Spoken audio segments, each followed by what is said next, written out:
104.9 XFM, Ricky Gervais, Steve Merchant, Karl Pilkington's pressing the buttons. Yeah. We're playing some great moments from the last 3 weeks. And some great records, Steve, from the last 2 weeks. That's true enough. Yeah. We're not actually here today. What are you up to today, Rick? It's 8 hours earlier, so this is about 2 o'clock probably. Mm-hmm. So it's about 6 o'clock in the morning. I'm still in bed, mate. I'm asleep in my hotel room. Now, where are you? We're in LA. Los Angeles. Yeah. City of Angels. Rick. Yeah.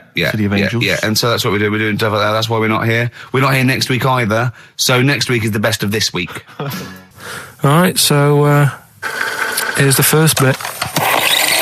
You were going to tell us a little story about Just Volvo passed my estate? test. Yeah. My parents had a big Volvo estate, and it's quite a big car I to don't drive. My parents didn't have a car. But I know you don't drive cars, Rick, but it's got a big car to drive if you've just passed your test. It's safe though, isn't it? It is very safe, that was the thing. Yeah. And I come from the West Country, obviously. There's quite a lot of windy lanes around there. You're joking, do you? They have cars there. Well, here he comes. Blimey, Karl. Learned on a tractor, automatic it was. Do you want me to tell it or not? Oh! Don't give up the accent! Oh no, I'm not worried. Oh, go on. Go on. So I went to this You party. never got him being from the north. Not when he's telling an anecdote. He's never told an anecdote. Oh, yeah, fair point. Yeah, go on. So I went to a party, and I was quite excited because I had the car, the motor, and there was a chick heading down to the party that I was like, I had my eye on. And I thought, now I've got a car, and going to the party, it's going to be amazing, right? You glass and eye, various friends had said, like, can we get a lift? I thought, yeah, groovy. Yeah, I'll pick up the chick as well, who was a friend of a friend. Yeah. So cruising down to the party in the motor, the Volvo estate, and there's nothing sexier than that. Slipping a little bit of Billy Joel on the stereo or whatever. Something classic. Go, exactly. And maybe it was Billy Ocean.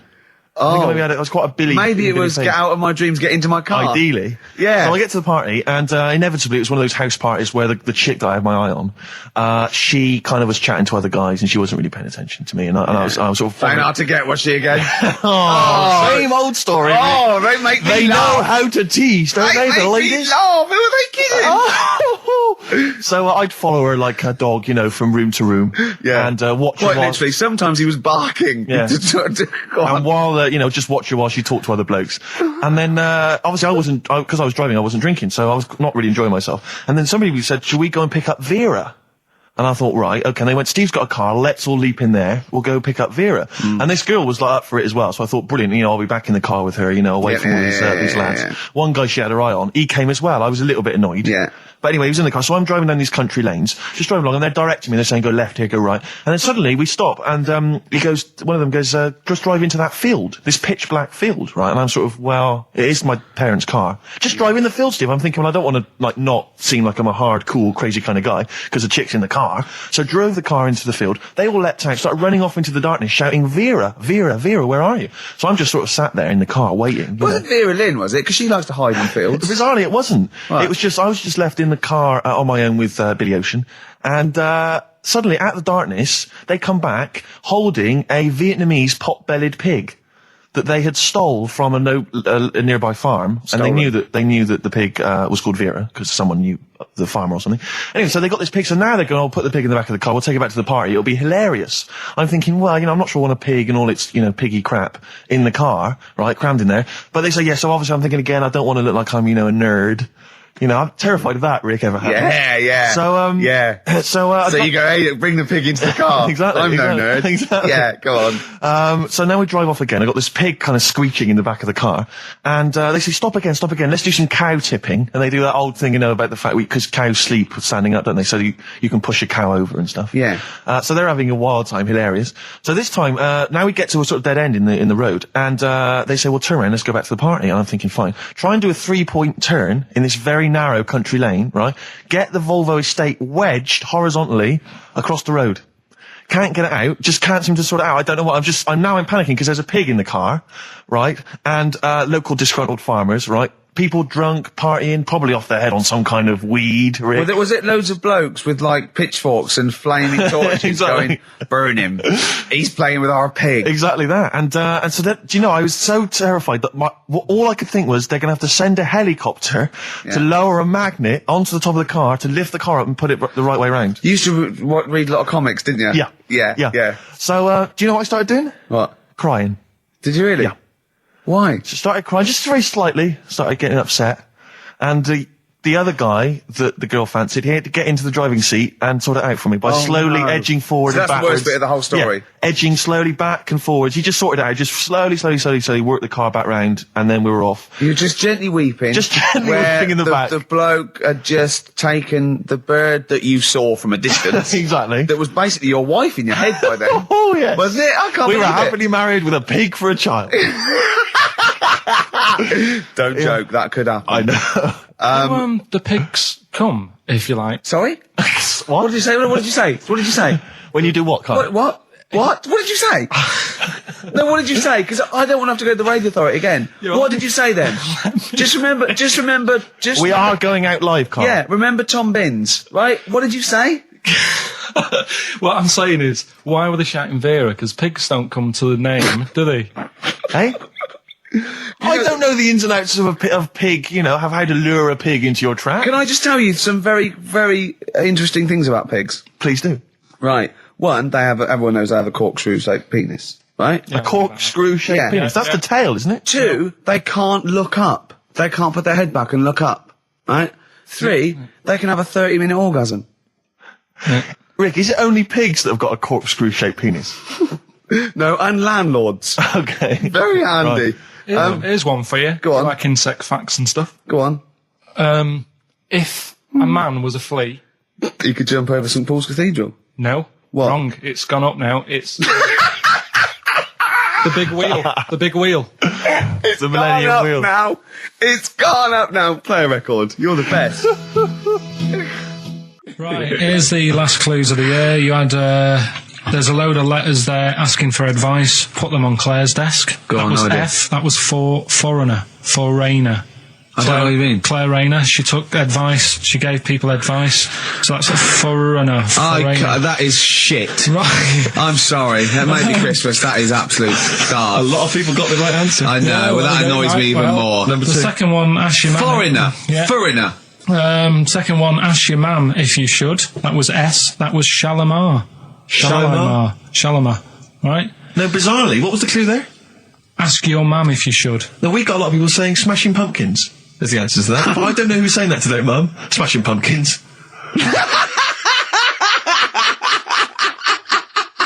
Merry Christmas, Mum. Smashing Thanks Pumpkins. very much. Nice bollocks. Yeah, exactly. Oh, that's great. That's great. Right. Smashing Pumpkins. Your dad bought them for me for Christmas. Yeah.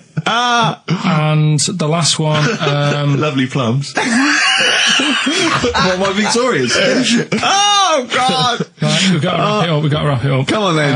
A couple of people were arguing in the supermarket at the fruit and veg counter. That was B, that was banana drama. They were like having an argument. What do you mean banana drama? Wait. What group is banana drama?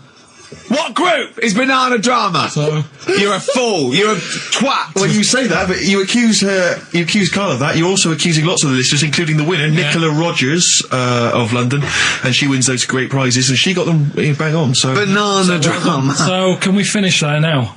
Yeah. Yeah, What do you mean? What do you mean? Can we finish there now? Just play the ads and go. What? No, what are you talking about? We're going to play Johnny River all day. Play that then. Goodness me, Karl, look at you. We haven't got time. Merry Christmas, Karl. Merry Yeah, Christmas. cheers. Carl. Enjoy the show. Let's give him a little kiss. Oh, a little kiss. Oh, no, with tongues, it's Christmas. No, don't. Stop messing about. Get up! Right, anyway, Rockbusters. Yeah, go on then. I give a cryptic clue Yeah. and a letter, and it makes up a band. He Right? never said the word cryptic a few months ago. I love it. Do you know what I mean? I feel it's like our own little Eliza Doolittle. Yes. Right, even Richard will like this one. Mm-hmm. Here we go then. First one. There's three of them, Go on. and you email in. If this doesn't turn Dickie round, nothing will. This is an email-only competition. Email only. Right, here's the first one. Initial is B, so it's B. a band starting with B. Okay. And the cryptic clue is, I don't like them birds. They shouldn't be allowed in this area. I don't like them birds. They shouldn't be allowed in this area. Next one. Right, the next one. He doesn't like women. Yeah, he's got a couple of kids. That's a bit weird. Is that a cryptic clue, or is that just a just a general point? Is that That's the cryptic clue. Okay. And the initials there are PD. Okay. And the last one. I've got that one. That's terrible. That's terrible. Okay, quickly. Oh, God. And the last one is That bloke who does... Come on! He's making me laugh. Come on, Karl, be professional. Right, the last one. Right. I can't do it, it's making me laugh. Oh, come on, I'll come and read them then. No, hang on, Come on, Karl. Right, here we go. They don't do this on Blockbusters on TV, do they? No, come on. That bloke who does sport on telly. He's got a little kid, right? Initials DC. What? Is that I'm the completely clue? confused by that. Was that the clue? Yeah, that bloke who does sport on telly. Yeah. He's got a little kid. Initials DC. Okay, is that a band? Or an artist? It's well, I'm not A gonna tell you. cheese. I'm not This is gonna a tell you. well-known sandwich. Is it? What is it? Is it a band or an Right, artist? so just quickly recap. That's, Okay. it's a Come B. on, Karl. Right, Come on. quick recap. The first one is B. I don't think them birds should be around in this area. Right, that's B. Right. Second one, he doesn't like women, yet he's got a few kids. It's a bit weird. That's PD. And the final one, that bloke who does sport on the telly, he's got a little kid. Right. DC. All right, and it's ricky.gervais at xfm.co.uk if you want to enter for Hellraiser. Oh, I'll tell you what, continue to do a little theme of like some old stuff people haven't heard of. If you're under 30, you probably never heard of this band. It's also a new thing I want to introduce. It's Show Up Camfield. Camfield talks the talk, he doesn't walk the walk, he doesn't play some rock classics on his show because he's scared. I'm going to play the tracks that Camfield's too scared to play. This is Kansas and Carry On Your Wayward Son, alright? Placebo. Bitter End on XFM 104.9. This is pre-recorded. We recorded this a couple of weeks ago, before Christmas. I hope you had a great Christmas. If you didn't, not our fault, really, is it? Nothing to do with us. Wouldn't have thought we'd have. We're of a time because we've got plenty of cash now, thanks to a lot of you who probably bought the Office DVD. Yeah, probably got and that if you in stock haven't yet, and you've maybe got vouchers or money, still available. Still there in the shops. Still available. You can still make it the best-selling DVD of all time. Please do. Yeah. Please do. I'll tell you what you want to hear there before you make your mind up. I'll tell you what, if you like this next clip, go and buy the Office DVD. I think you will. It's a brilliant clip. It's the one where we talk about, well, it is self-explanatory. Yeah. Badly Drawn Boy on XFM 104.9. I'm Ricky Gervais, with me Steve Merchant and Karl Pilkington. I'll tell you what, the Stoney's then. Oh! This Thursday at the Grosvenor House Hotel. Yeah. Everyone in Radio's Anyone has entered their show in different categories saying, they get it down to, Winners this year included the brilliant Dominic Mohan, former showbiz editor of The Sun. Lots of people won. Lots of people won gold. Lots of people won silver. Lots of people won bronze. We didn't get a sausage. Nothing. This show was deemed not worthy of anything. I mean, not a look in. The panel looked at it and said, well, no, definitely not radio. Didn't get a vote. See, that annoys me on so many levels. Let me tell you one, right? I've never complained about losing an award, okay, ever. Yeah, mainly in TV. I know we've won a lot, but we've been beaten by Peter Kay. Good luck to him. He's brilliant. Beaten by Phoenix Nights, the sitcom. A lot of people like that more than the Oscars, vice versa, right? No qualms. But the shoddy shite that I heard that night beating us, I was furious. I don't understand. There's people, regional, it sounds like hospital radio, right? I shouldn't even be on XFM. I thought, it's beneath me. Yeah. And I thought, well, give them a hand, right? Let's show them. And I want to know who the panel was as well.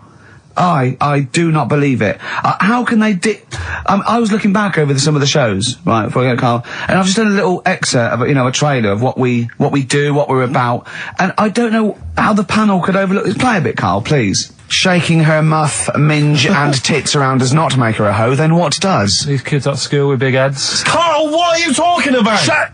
Oh, my name is Holy Fuck. Right, Yeah. it's this monkey that was on a train station. Right. What if you mean cock to mean penis? It was my Down syndrome son. Oh, chimpanzee, that monkey news. So we've still got monkey news coming up. You're an idiot! You know what I mean? That's, to me, quality broadcasting. I don't know how they can say that isn't worthy. That's what we sent in to the Sony people. They listened to that. How they didn't think that was dynamite stuff, it doesn't make sense. Actually, I've been thinking about this since Thursday because I've been a little bit down in the dumps. Yeah. What I think it is that with the TV show, the TV stuff we've done, Rick, we put a lot of work into that. Yeah. We get the script, we spend a lot of time on it. What this show is about, it's very much about spontaneity. It's about our personalities, and I don't think we're ever going to win an award for our personalities. I think that's where we're going. Do you know wrong. what I think? I think that when we're together, we're the auteurs of The Office and, and we're strong on it, and we're just two. We write it, we direct it, we cast it. We even worry about the font and stuff on the. We do everything. There's a weak link in our midst, I think. On the radio show? Yeah. Right, I'm just trying to think what the common factor is, because on the award-winning TV show, Split You and I... Yeah, I don't know. Well, I'll tell you what, can we play a record and let me think about this, because there must be something... There's got to be a factor. ...that isn't in The Office that's in this, that means that The Office is award-winning, and this is a pile of shite. It's interesting. I mean, I don't think our number one fan, Dickie Anderson, Richard Anders, was on the panel, although he here has emailed in. He's got a couple of thoughts as to maybe why we... What is Dickers doing, man? Dickers says, commiserations on not winning a Sony. I can't believe you didn't win, naturally. I mean, apart from your show's obvious lack of quality and effort, having a monkey for a producer, offering the biggest load of tat as competition prizes, saying hairy Chinese kid 48 times every show, Rockbusters, not bothering to turn up for weeks on end, only having 3 listeners, introducing the comedy characters Camp David, Harry Fook, which I think he spelt wrong there, Stephen Merchant. I'm not a character. Apart from insulting every race, religion and sexual orientation, bickering like schoolgirls... We haven't done everyone yet. We have not insulted everyone yet. There's loads to go. Despite the fact you generally bring misery into the lives of anyone who listens, I thought you were surefire winners. Better luck next year. Well... I mean, a couple of constructive, criticisms there, but generally, I still can't nail it. Was he on the panel? Well, I don't think so. Well, he's a fan, so... Yeah. Well, no, he's clearly a fan. I mean, he obviously loves the show. He has hit the nail on the head. Oh. Which... Yeah. But, what should we do? Should we give up or should we try harder? That's always my dilemma in life. Sure, yeah. I mean, I've always gone for the first one. Give up? Yeah, why bother? Yeah. If they can't see, just give us the award. Yeah. And then worry about it later, and we won't let them down. Yeah. Now they've got blood on their hands. We're gonna. Yeah. What should we do? To give a couple of months' notice? I think so. Okay. Well, there you go. I mean, seriously. I mean, I think. I'm being serious. I'm not being wacky now. We haven't told Andrew, but I think we've won our course with this show. Yeah. So let's. Okay, we'll give it a month, and it's because the Sonys didn't give us anything. Play a record. Yeah. There you go. You got to do a bit longer than that. No, we haven't. Got to give a month's notice. No, you got to work till about September if you're gonna. No, we haven't. No, we give a month's notice. Whatever they give the money back, something. Well, you give your money back. Yeah, I know. What are you going to spend your 80 quid on? True. A quick query for you. This is from Jay. He's got a problem here. He says, my parents won't let me ditch my studies. He's currently reading modern languages at London University. Sure. He wants to follow his dream, but his parents won't let him, of being a dancer. Karl. Worse than that, he says that they're trying to arrange a marriage to a bunch of minging daughters of people they know from good families. He doesn't know what to do, so he's got the arranged marriage coming along, and he's also got, he basically wants to be a dancer. His parents are forcing him into something more practical. Well, the first thing, right, I don't think Live your dreams? The arranged marriage thing is such a bad idea. Okay. Because I think too many people go on looks. Right. And then you soon get bored of that, and you find out the person who you're knocking about with, it's actually not your type. Right. Why don't you arrange marriages for people? Well, I'm just saying, right, so I'd say, Jay, go along with that. I wouldn't worry about it. Okay. I mean, if they're really ugly, then, don't go along with it. But if they're half bad, put up with it. That's all right. The dancing. Brilliant. Right? That's solved. Brilliant. I wanted to be a dancer. After I did the boxing, right, I joined a dancing thing just near Man United's ground, right, called Twiggies. Went along, I wanted to learn some moves. How old were you? Well, it was when Michael Jackson was pretty big, so about 85, 83, 84, 85, something like that, around there. Wanted to do it. When I went, it was shut, and it had become like a warehouse for toilet rolls. So in a way, I wonder what would have happened. Sorry, how is that an anecdote about you going through dancing? You've told me before you did boxing for a while, you did dancing for a while. You had the true fight in the boxing. You didn't even get in the. That's not an. Imagine if that was a film. This is nice. A boy's dreams of becoming a dancer. Oh, it's shut. Next on. I mean, how is that a story? Yeah, that was Billy Elliot. Do you think it would have won quite as many awards? Yeah, brilliant. Footloose. All right? Yeah. I'm fed up they banned it. Let's go. Oh, it's shut. Flash dance. First, there was... it's a warehouse. Never mind. I'm just saying, you'll find something else. I think I got a go-kart after that. I bought a motorised go-kart and kept myself busy with that. So...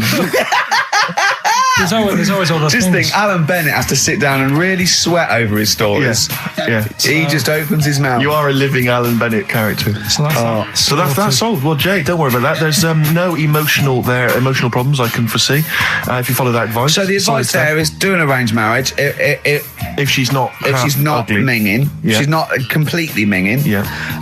And don't worry about dancing. Get a go-kart. Cheers. Great. Something else we're giving away.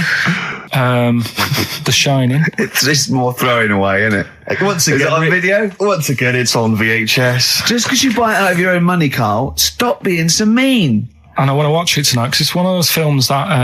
So you're going to watch this video and then you're going to send it to someone as a prize. Yeah, it's one of them films that. Sorry, what you just said yes to that without blinking. Oh yeah. You don't think, like, Les Dennis doesn't have a quick go in the car on Family Fortune before he gives it away? It costs Jim Bowen has $5.99. a go at those his and her towel racks. It costs $5.99, Karl. Okay, this is Karl in the classic The Shining. And what's the question? Well, we might ask that afterwards. Okay, then.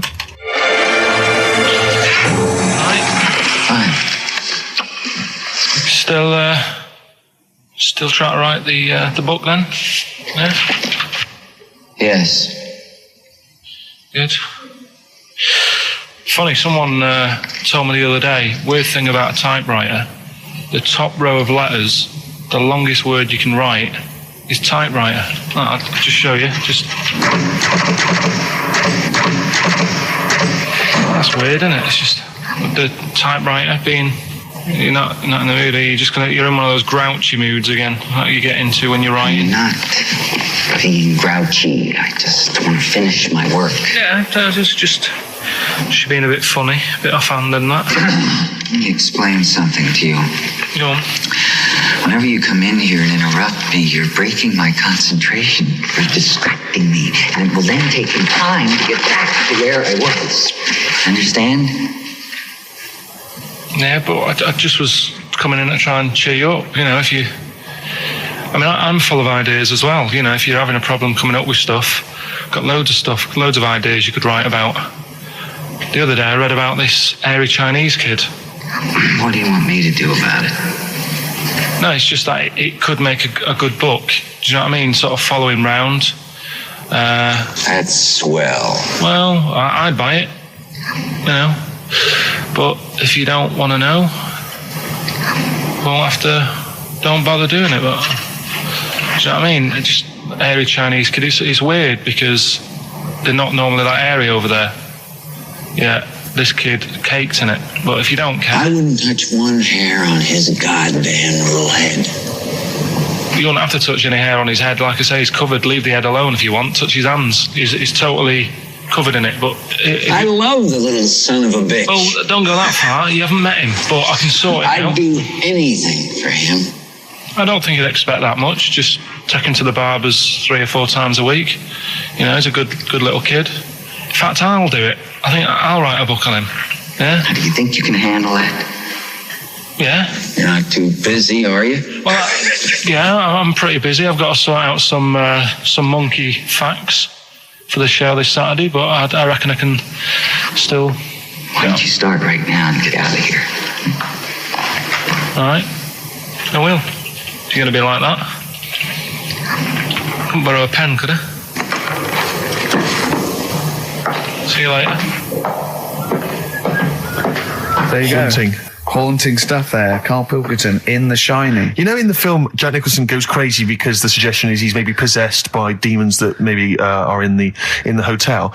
But, you know, if I was stranded in a desolate hotel, removed from all human contact with Karl, I'd go mental with an axe without being possessed by demons. That's more chilling to me, trying to get some work done and you keep wandering in. I'm trying to get Karl to spend a couple of days in the caravan with me, just for the hell of it. And he won't. I've offered him money, won't I? I think it'd be a great laugh, wouldn't it, Karl? Oh, yeah, great. That would be terrifying. No, I want to film it. I just want to film it. Like a little video diary. There's Karl there, he's just waking up. Well, if I was stranded in that would be like being... I may as well be with Freddy Krueger and Jason Voorhees. That's more scary. The thing is, Ricky doesn't mess you about as much as he messes me about. No, you see, you've given him an inch. You've given him an inch and he's taken a yard. 12:30 got in today. In 30 minutes between 12:30 and 1. The old bin lid on the head. He wanted to do that again. Yeah. Squeezing my head, I think he had a go at. And karate chop on the back of the neck. Yeah. All in 30 minutes. Yeah. Who else can say that? That was Bowie and Waterloo Sunset. Love that. Love the original. Love Bowie. Bowie was my gig of the year. These are my singles of the year. These are our clips of the year. I'm Ricky Gervais with me, Stephen Merchant. We're just picking some lovely little bits and pieces. Do you remember when we talked about this? Look at Karl. I love that look at Karl. Karl is looking back and forth. You know when you sort of you go to a cat and it looks back and forth between two people? That's very much like Karl's looking at us now. Or when like a child sees a midget or something in the street. They're just transfixed, aren't they? And the parents go, don't stare. When we were pushing Ash, as our producer's in a wheelchair, and we were pushing him through the He's not a midget, we should make that. No, he's not a little midget. He's not tall.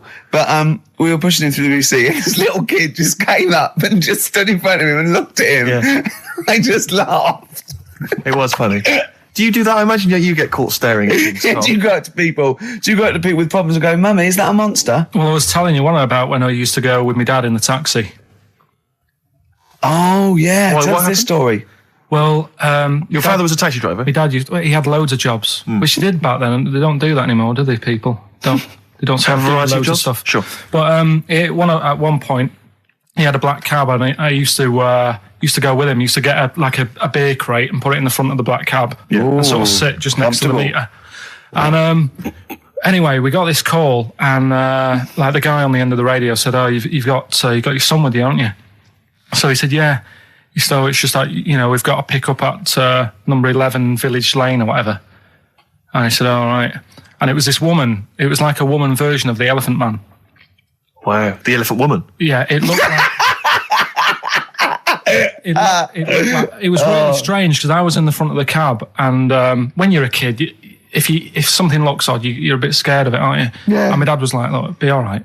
And we're driving towards her. Look, don't worry, son. I've got loads of buns. And just to I'll just throw one down the street if it lets you run after it. You're being mean, right? I am a little bit. How old were you? 18? No, I was about 12 or something like that. 11, 12. And as we got closer to her, it looked like she was holding like a bag of spuds on her shoulder for a snack. Right. And her head was all a bit mangled and messy and that. And my dad said, whatever you do, don't stare at her face. Yeah. And she got in the back. Because you turned into stone. Well, she got in the back, and I had like the mirror, the driver's mirror thing, and sort of having a look, trying to work out. And he said, don't stare at her face. I couldn't work out where her face was. It was that weird. Oh, God. So I'm not sure you're from Manchester. I think you're from like Narnia or something. Yeah, you got frog boys walking around. The Lord of the Rings. That got like the claws of a lobster and the head of a toad. Yeah. And you got women getting in with spuds for heads. I mean, what is this? This is not the place you grew up. This is mad. Oh, you can't believe it in London, can you? You come down and go, look, symmetry. It must be amazing. It must be a thing to do with upbringing now, mustn't it? And because, again, do you know, I've said to you before, years ago, when I was a kid and didn't have any worries, good-looking lad, you go through it a bit, have a few more worries, and you look knackered. Now, back there's a lot more worries and stuff, so you get a lot more freaks.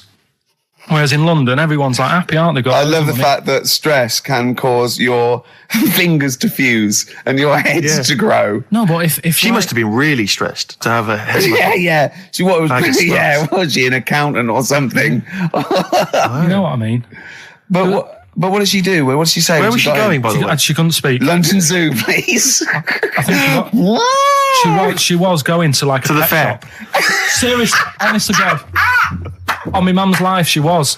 Because at the end of the day, that's a good thing with animals. They don't judge you, do they? She's not an animal. She's a human being. She's not actually an elephant. No, but you know the Elephant Man was not actually an elephant. You understand that? He's got no elephant genes in him at all. No. That was just a cruel name people gave him. Yeah. No, it's the name of the disease, isn't it? Elephantitis. Look, so listen. So this woman, why was she going to a pet shop? She was going to a pet shop. To find a husband. Like, play a song. Is this true? No, it is true, yeah. Oh, God. I'm not taking the mickey because it must be so really bad for you. Of course it is. Carl, I need to ask. I'm going on to you today about cutting myself shaving. Yeah. I was going on about that. To think that she's probably not alive now, but to think... But you're saying that you're going to say this is a worse problem than a little cut shaving, aren't you? Yeah. Yeah. Do you know what I mean? I think you're right. Carl, there's a couple of key questions I need to ask. One, if she couldn't talk, how did she tell your father where to drive it? Did she have it written on a note? Did she point with her nose? Yeah. Right, this has got silly. Pick your song. But also, finally, where did you say she lived again? It was like in a village, a little small village. Right. Just hidden out of the way. All I'm saying is we could maybe get like some sort of coach, book some coaches, get a coach party up there to have a look at her. Take some photos. And now you can make some lemonade. The offspring of a woman and some spuds. Yeah. Just animal facts. I remembered one in the week. Go on. There was, do you know them two gay American men who have tigers? Okay, the two gay ones, Those yeah, are go the on. two possibly gay tigers. guys. Yeah, let's not worry about libel law anymore then. Yeah, if you shave a tiger's head... Whoa. Right, okay. You've got to treat that sentence with a lot more reverence than you did. Think what you're saying. If you shave a tiger's head... Not just its head, its whole body. Sorry. Sorry, yeah. So I thought you were getting weird. Go on then. If you shave a tiger, yeah, go on. It's still stripy underneath. The skin's... Is it like rock? It goes all the way through. Yeah, that's amazing. Where did you hear that one? I remembered that. Like, was that a drunk just shouting it in the street? I shaved a tiger and it's still stripy. Get out of here. Yeah. Well, you know a polar bear? Polar bear's skin is actually black, and its fur is transparent, not white, and it gives the illusion. So it gets all the radiation possible from the sun, but it's still camouflaged.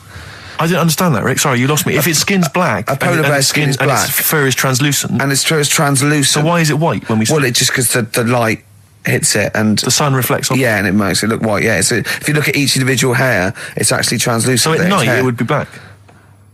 Well, everything is. Is it? Yeah. Oh, not bright stuff, Rick. You've embarrassed yourself. Play a record. Carl, more people from your past. Debbie Carr? Yeah, she was another nice one. What does that mean? Is that a euphemism? No, she was one of them that you'd sort of go, she's nice, but she'd never be your girlfriend. Do you know what I mean? She was, not really. Even though she was in the same year, she seemed a lot older. Right. And like, wasn't a teacher, was it? There was three of them who all hung together, and they seemed to hang around like the older kids, the ones who looked like men. Do you know what I mean? What did you look like then? Well, it's just that I had youthful sort of looks, whereas like the older ones had like beards and stuff. It's the gang of boys in the fifth form with beards. Were they smoking pipes? Come over here, me filly. Oi, Debbie Carr, come over here, you little beauty. No, but she was like... I love that. They were hanging around with beards. There's the big boys. Oh, fishing. Lovely beards. I just see a whole row of George Bernard Shaws. Brilliant. How do you do in history, boy? Think on E. You're an idiot. Oh. They were like, I'd be there sort of playing punching people in the arm.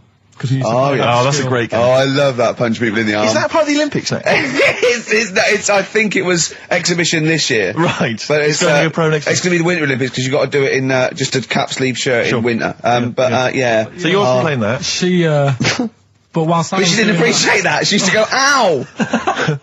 No, I always think whilst I was doing that, they were like the Charlie's Angels and they'd be sorting out a mission somewhere. Because they were really like, there was something about them that you thought, they're special. They were private detectives. What do they work for a man they never see? Okay, well, here's a name I'm interested in because, let me just tell you the name first. Adam Clifton.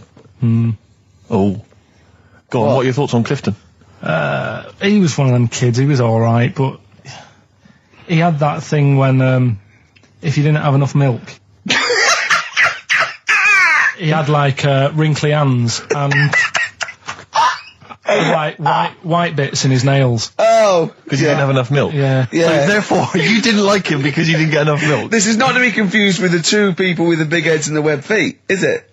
Webbed hands. Well, this was interesting. I know that they weren't related. They must have been somewhere along the evolutionary sort of trail. Do you know what I mean? They must have come from the same sort of stock.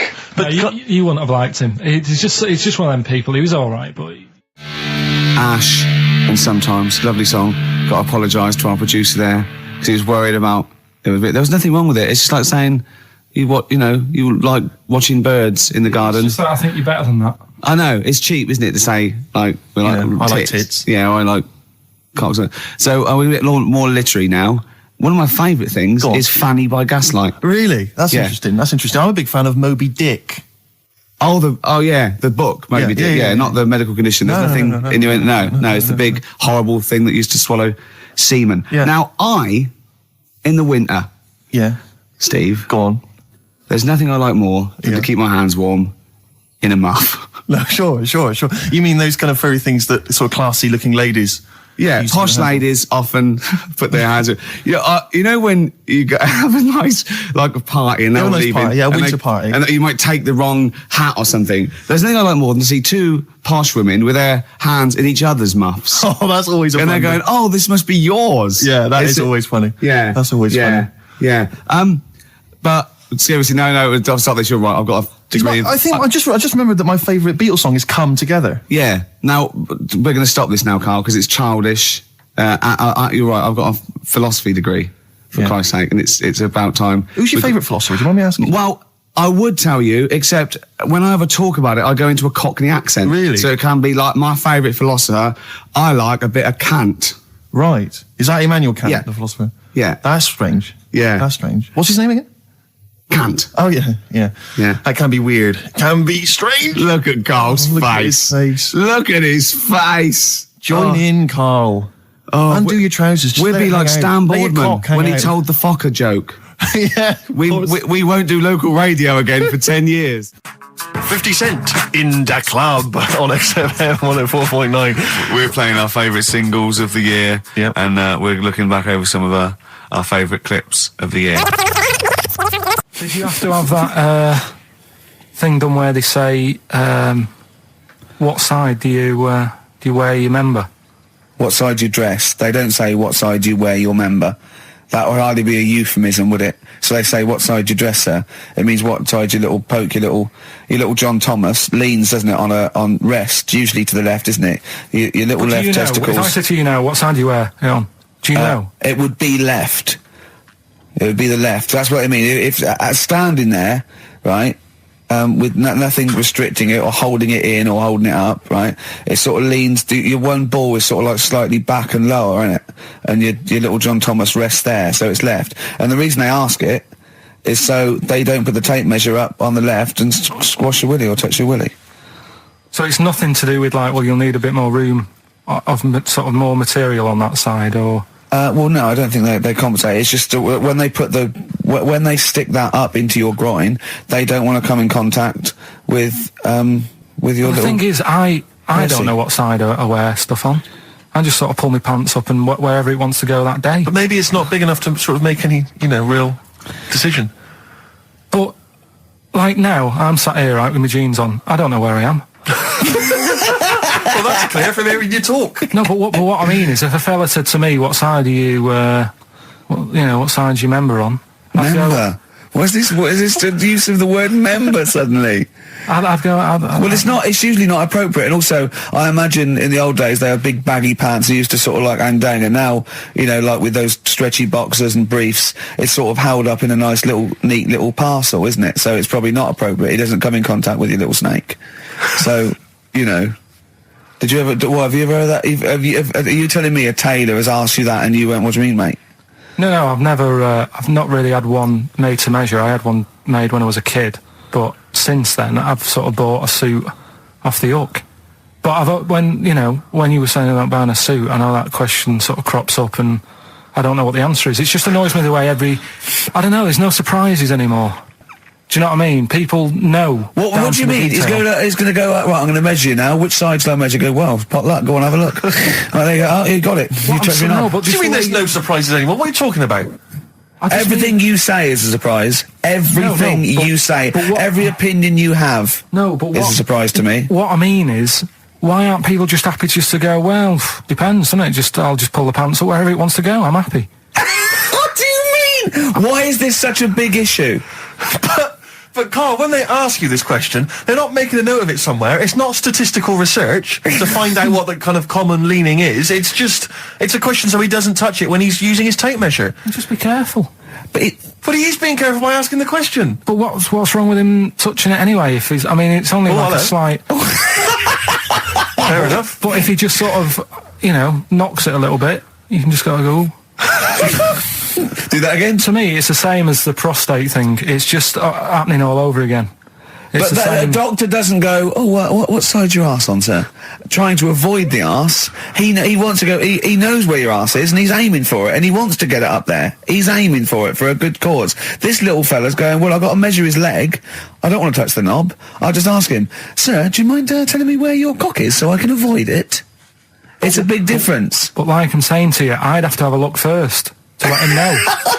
I don't know where it is now. I don't know. It could be the left, could be the right. Are you telling me you don't know where your knob is without looking? Well, what do you mean without looking? How could... Well, you're saying it as if like... Should we have a guess? Well, have a look and tell us where it is. What are you wearing? What sort of pants are you wearing? I've got my jeans on. But you got pants on underneath them? Yeah. What are they? Briefs or boxer shorts?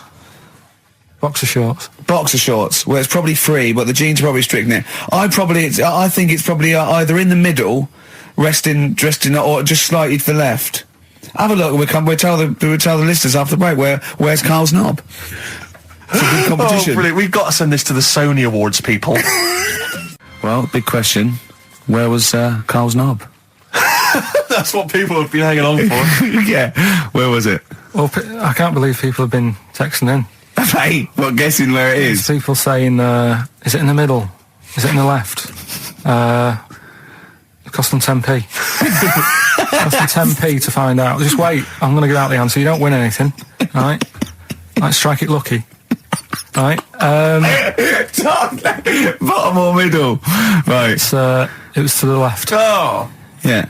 I went with the right. That's annoying. See, I thought it would be to the left. If not, maybe if it was all scrunched up, sitting on your lap right, it might just pop up to the middle. Just pop out, like, Well, next week we'll be finding out where yours is. Where's Ricky's bollocks? So we're looking into animals that we get rid of. I've spoken to someone about snails. I've spoken to someone about jellyfish and that. And looking at cockroaches today. She's an expert. She's just not just some random person. No, she works in a museum, a good museum. I said I'd give it a plug. It's the one near Knightsbridge. It's got dinosaurs and that in it. It's worth seeing.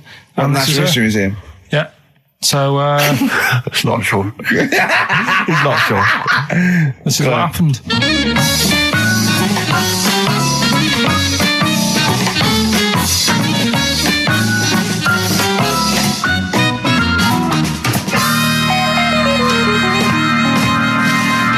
Now, what I'll do, I'll tell you as much as I know, and then you can fill me in if I'm right or wrong.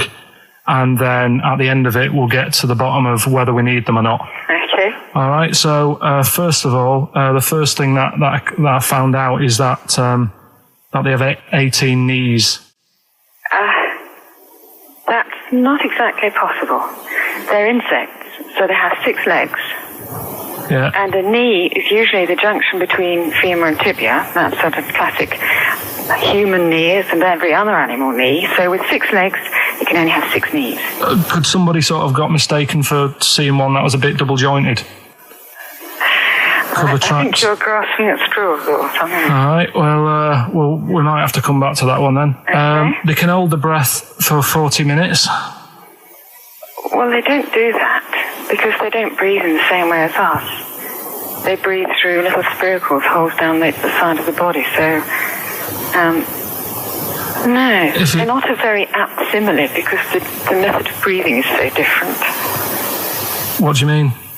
Because insects have a totally different system. They don't have lungs in the way that we do and just breathing through one part of the body. They're actually breathing through every segment of the body all of the time. So even though they've got their mouth shut, they might be able to slide. Nothing to do with breathing. So only just feeding. So you see, maybe that's where someone's gone wrong. Someone's got hold of one and sort of taped its mouth up or something and got bored after 40 minutes and said, well, we'll call it right. It's a pretty unkind thing to do to an insect, even to a cockroach. Yeah, but it's all... Can't do that. Yeah, but... No. Pretty unkind thing to do to anything, even a cockroach. Something else I found out. Yeah. They can live for a week without an head. Well, that's true if they don't bleed to death in the process. But the weird thing is, when I told you that they had 18 knees, you seemed a bit sort of like, don't talk ridiculous. But then we're talking about an animal that can live without an head. So there's a little bit of truth in that one, yeah? Yes. Why, when it was invented, has it got that facility? Say if someone said to humans, we could do that with humans, and, you know, if you lose your head in some accident, it gives you a bit of time to sort of go back to your family and maybe write them a note. You won't be able to have a chat, but write them a note saying, it was my own fault, and it was nice knowing you. Oh, that would be a useful facility, I agree. But cockroaches are great survivors. I mean, they've been around for over 300 million years. They're one of the most primitive insects. All right. Well, I've also... is it true that they do a lot of resting? Apparently they can sort of rest for 75% of the time. Rest? Yeah, they just sit about doing nothing. It's probably true of a vast proportion of the world's fauna. I mean, maybe the 25% that they are working, they're really giving it some, so it might make up. They're probably searching out food, and they can slow down considerably. You can chill insects in the fridge, and they'll become very, very quiet. You might think they're dead. Yeah, but I'm sure, you know, if we were sat in a fridge, you know, we'd go a bit quiet, wouldn't we? You know. Well, you might not know much about it, of course. Yeah, but not quite reading the right sources. Well, I've been using the internet. I'm sure there are many useful sources that you could find there, but some of those seem to have been a little misleading to you. So you don't agree with a lot of what I've told you there? No. So cockroaches, can we get rid of them? No. So we're keeping them then? I would say so, yeah.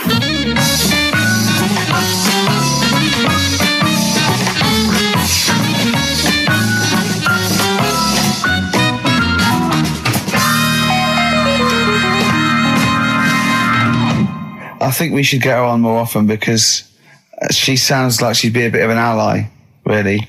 Because she knew immediately that you were talking nonsense.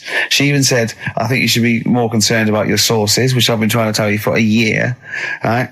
The fact, I mean 18 knees, where did you get that from? It was on the internet. They can hold their breath for 40 minutes. I mean, I don't know what you read and take on. Mad world, isn't it?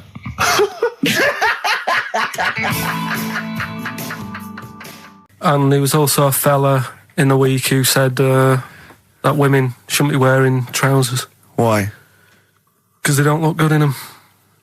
What do you think? What do you think about that? It's rubbish. Yeah. These are the only things that have caught your eye over the last couple of weeks. This is the entire news. Galileo did something with light. A French fella said women shouldn't wear trousers. See, that to me wouldn't pass as education. It's not education. I don't know where you could ever use that. I don't know when that would ever be applicable to life. I just like reading stuff that sort of reminds me of... Do you know what I mean? If I read it and it gets me thinking, I think that's a good little piece. But I mean, but surely can't you just sort of like sit near something that vibrates to keep your brain going, or shake your head every now and again? I mean, what does this do? You mean it makes you start using your brain? But what aspect of a Frenchman said women shouldn't wear trousers got your mind working? What questions were you asking? Because I thought that's a bit daft, isn't it? Right? Yeah. Okay, it ends there with me. There's nothing else. There's nowhere else for me to go on that. He closes your mind's the still worrying. Yeah, go on. What do you think? Let's go through this. Oh, I wish we could download his thoughts. I know. Just watch it. Yeah. Wouldn't it be great, like a DVD? Like a cartoon. Imagine that extra footage on the Office DVD. Yeah, Karl's brain. That would be with amazing. Oh, with the commentary. Go on. Women wearing trousers and that, right? On the estate that I grew up in, on right? There was a woman about 4 houses down, right? Rough. Now, she used to wear leggings. Yeah. Now, they're a bad idea. They are a terrible idea. I agree with you there, Karl. If you're a lady of what the colour? normo persuasion... Were they pink? No, they were sort of black, but with all bits on them. Oh, right. Do you know what I mean? What, toast and just horse droppings? Yeah, go on, yeah. And she used to... she's quite a big woman. Sure. Pauline Quirk, I think we described her as. Looked like a light bulb. It is those kind of women that are attracted to leggings. Yeah, I know, yeah. They are drawn to them like a moth. Yeah. She used to wear them, and that's what I remember when I read this piece. And she used to work on one of those sex line things. Right. She used to do that. But what was she, an engineer? the weird thing with her was, she had big eyelids. Right. Go on. That were too big, and this is what I was thinking. What do you mean she had big eyelids? How big do eyelids have to be for you to go, they're big eyelids? What was she shoplifting with them? Would she come out of Dixon's with, like, radio stored in them? What do you mean she had big eyelids? It was another one of them popular things around our way. Do you know, like... What do you mean popular things? They didn't go, oh, I'll tell you what, they're all the rage. Can I get some big eyelids, please? No, it was just like one of them things that people suffered with. Just big eyelids. They could hardly open their eyes. What do you mean? What do you mean? That's one of them popular things around where I grew up. People had big eyelids. They could hardly open their eyes. What does that mean? What sort of freak town were you born in? You had webbed feet people with big heads. You got women with big eyelids. What does big eyelids mean? Are you confusing her with the horse? Yeah. Did she have hooves? Look, what? Anyway, so there's this big eyelidded woman with the leggings. And that's what I'm saying to you, though. That's... When I read that story with people with trousers, Yeah. I went from that to a woman who used to have big eyelids. I still not the point. But then, and also the other bloke who had the eyelid problem was a mate of mine. Right. His dad had it, and same problem, massive eyelids. I don't know what that means. I don't know what that means. I used to say to my mum, I'm going round to Dave's house, and or Drew say, King, as you call him. that's all right, but make sure his dad doesn't take you out in the car, because he could hardly see. He had to have his head.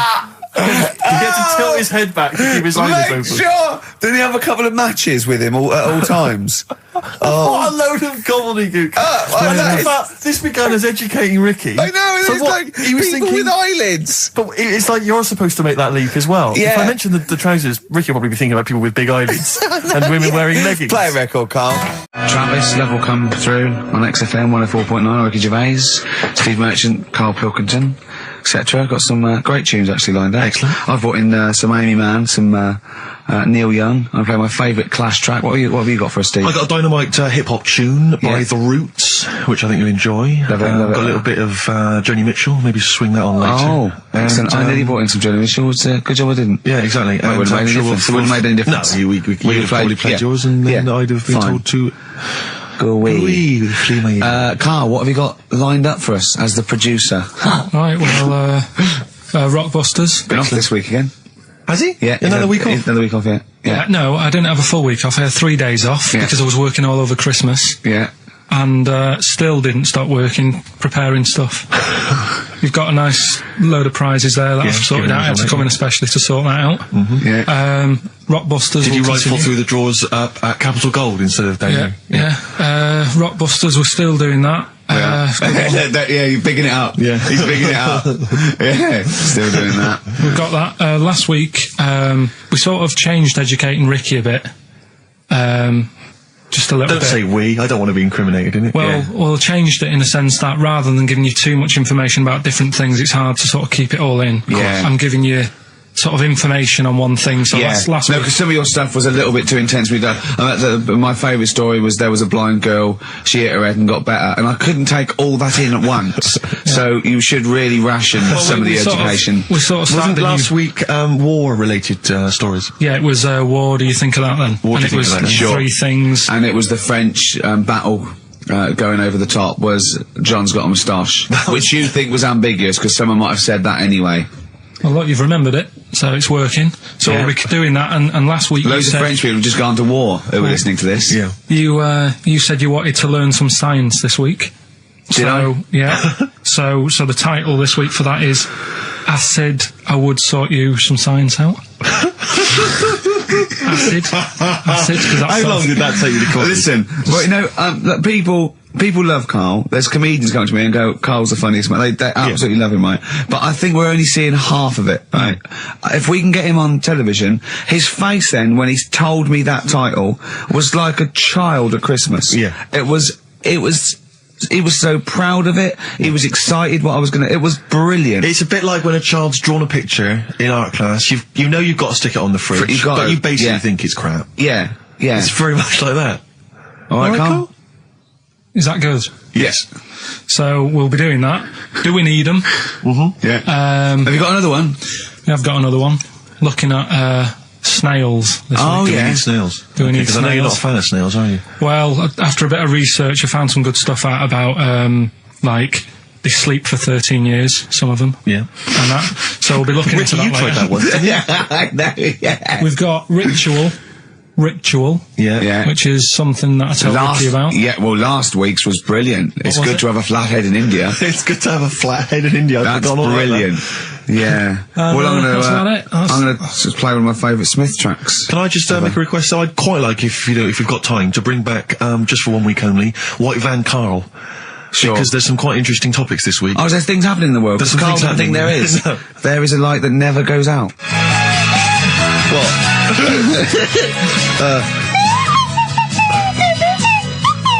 Someone's left one of those little things in here. It's brilliant, It's isn't it? amazing. What are they called, those things? I imagine there, just there, I was thinking of being in the front row at a Morrissey concert and going, can I just play along? They are brilliant. I don't know what kind of sound that is. I don't know. It's only used for when Kenneth Williams Yeah, exactly. sees someone undressing.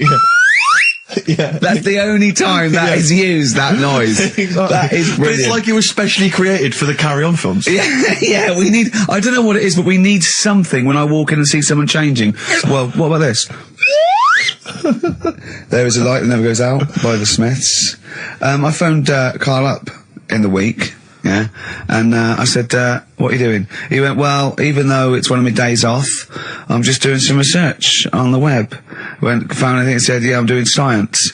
And then he said, you can get wigs for dogs in Tokyo. That's his scientific fact. And I went, what do you mean? Dogs, if they need a wig? I said, if they need a wig, what? Dogs going bald?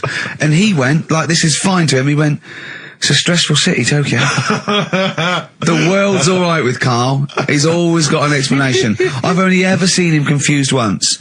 When, in Edinburgh, he looked out of his window one day and he saw a bloke putting a parking ticket on some rubbish. Yeah. And that genuinely confused him. Yeah. He couldn't work out, could you? It's a bit weird, isn't it? And the woman breastfeeding her 8-year-old child, you didn't like, did you? I don't like that. But, the what's the name? Animals with wigs. I kind of thought, after I put the phone down to you, I kind of thought about it, thought, yeah, it's a bit daft, that. Are you sure he's not the ageing pop group? No. The Animals? But when you think, have you ever seen, like, a bald pet? No. It's weird. What do you mean? Because my mum, we had a cat, we used to get through loads of cats because we lived on a... Oh, God, it started early today, innit? What do you mean you got only 10 past Just one? because What we are lived you on... doing? No, Running a restaurant? We lived on... Oh, God, what do you mean? No, we lived on, like, a main road. Oh, yeah. Right? So Yeah. we used to get through a lot of them, and Dad It was kept their saying, risk. you know, stop wasting money, you know, it's not Stop good. wasting money, not wasting cats. Right, so, anyway, we had this cat that was ill all the time. And, It's just bag of news, probably. Yeah, malingerer. Yeah, I'm terrified. I'm going to which house? Rome. Oh, God, bloody hell. Rome. Don't let me go to the Pilkingtons. and it, for some reason, it kept being sick all the time. Right? Yeah, that is nice. That's definitely nice. So my mum kind of thought, I've had enough of this, and she shaved it. Whoa. Whoa. Now, I know you're not vets in your family, but what correlation did your mum think there was between you being sick and shaving it? Because it kept being sick, and it was a pain to wash, because it kept getting So caught she up. wanted a dry wipe cat. So, Why didn't you just varnish it? What? it's weird, though. So now he's cold and sick. No, but not all of it. She left sort of the back half, but sort of from its waist, sort of. I love that! Shave it because it's sick on itself! And That is it was yes. the weirdest looking thing. I mean, normally I like cats. I'm always like giving yours a stroke on the head and that. Yeah. As soon as she did that, it was like, oh, Yeah. can't touch it. And then So now it's sick, cold and hated. Yeah. I love... Karl. It must have, the other cats must have been taking the mick out of it constantly. It's just making things worse. I'm hoping that it got run over and was put out of its misery. no, I think it got all right, that one. Or is that the? Yeah, it did get run over. It kid. Oh, God. Oh, dear.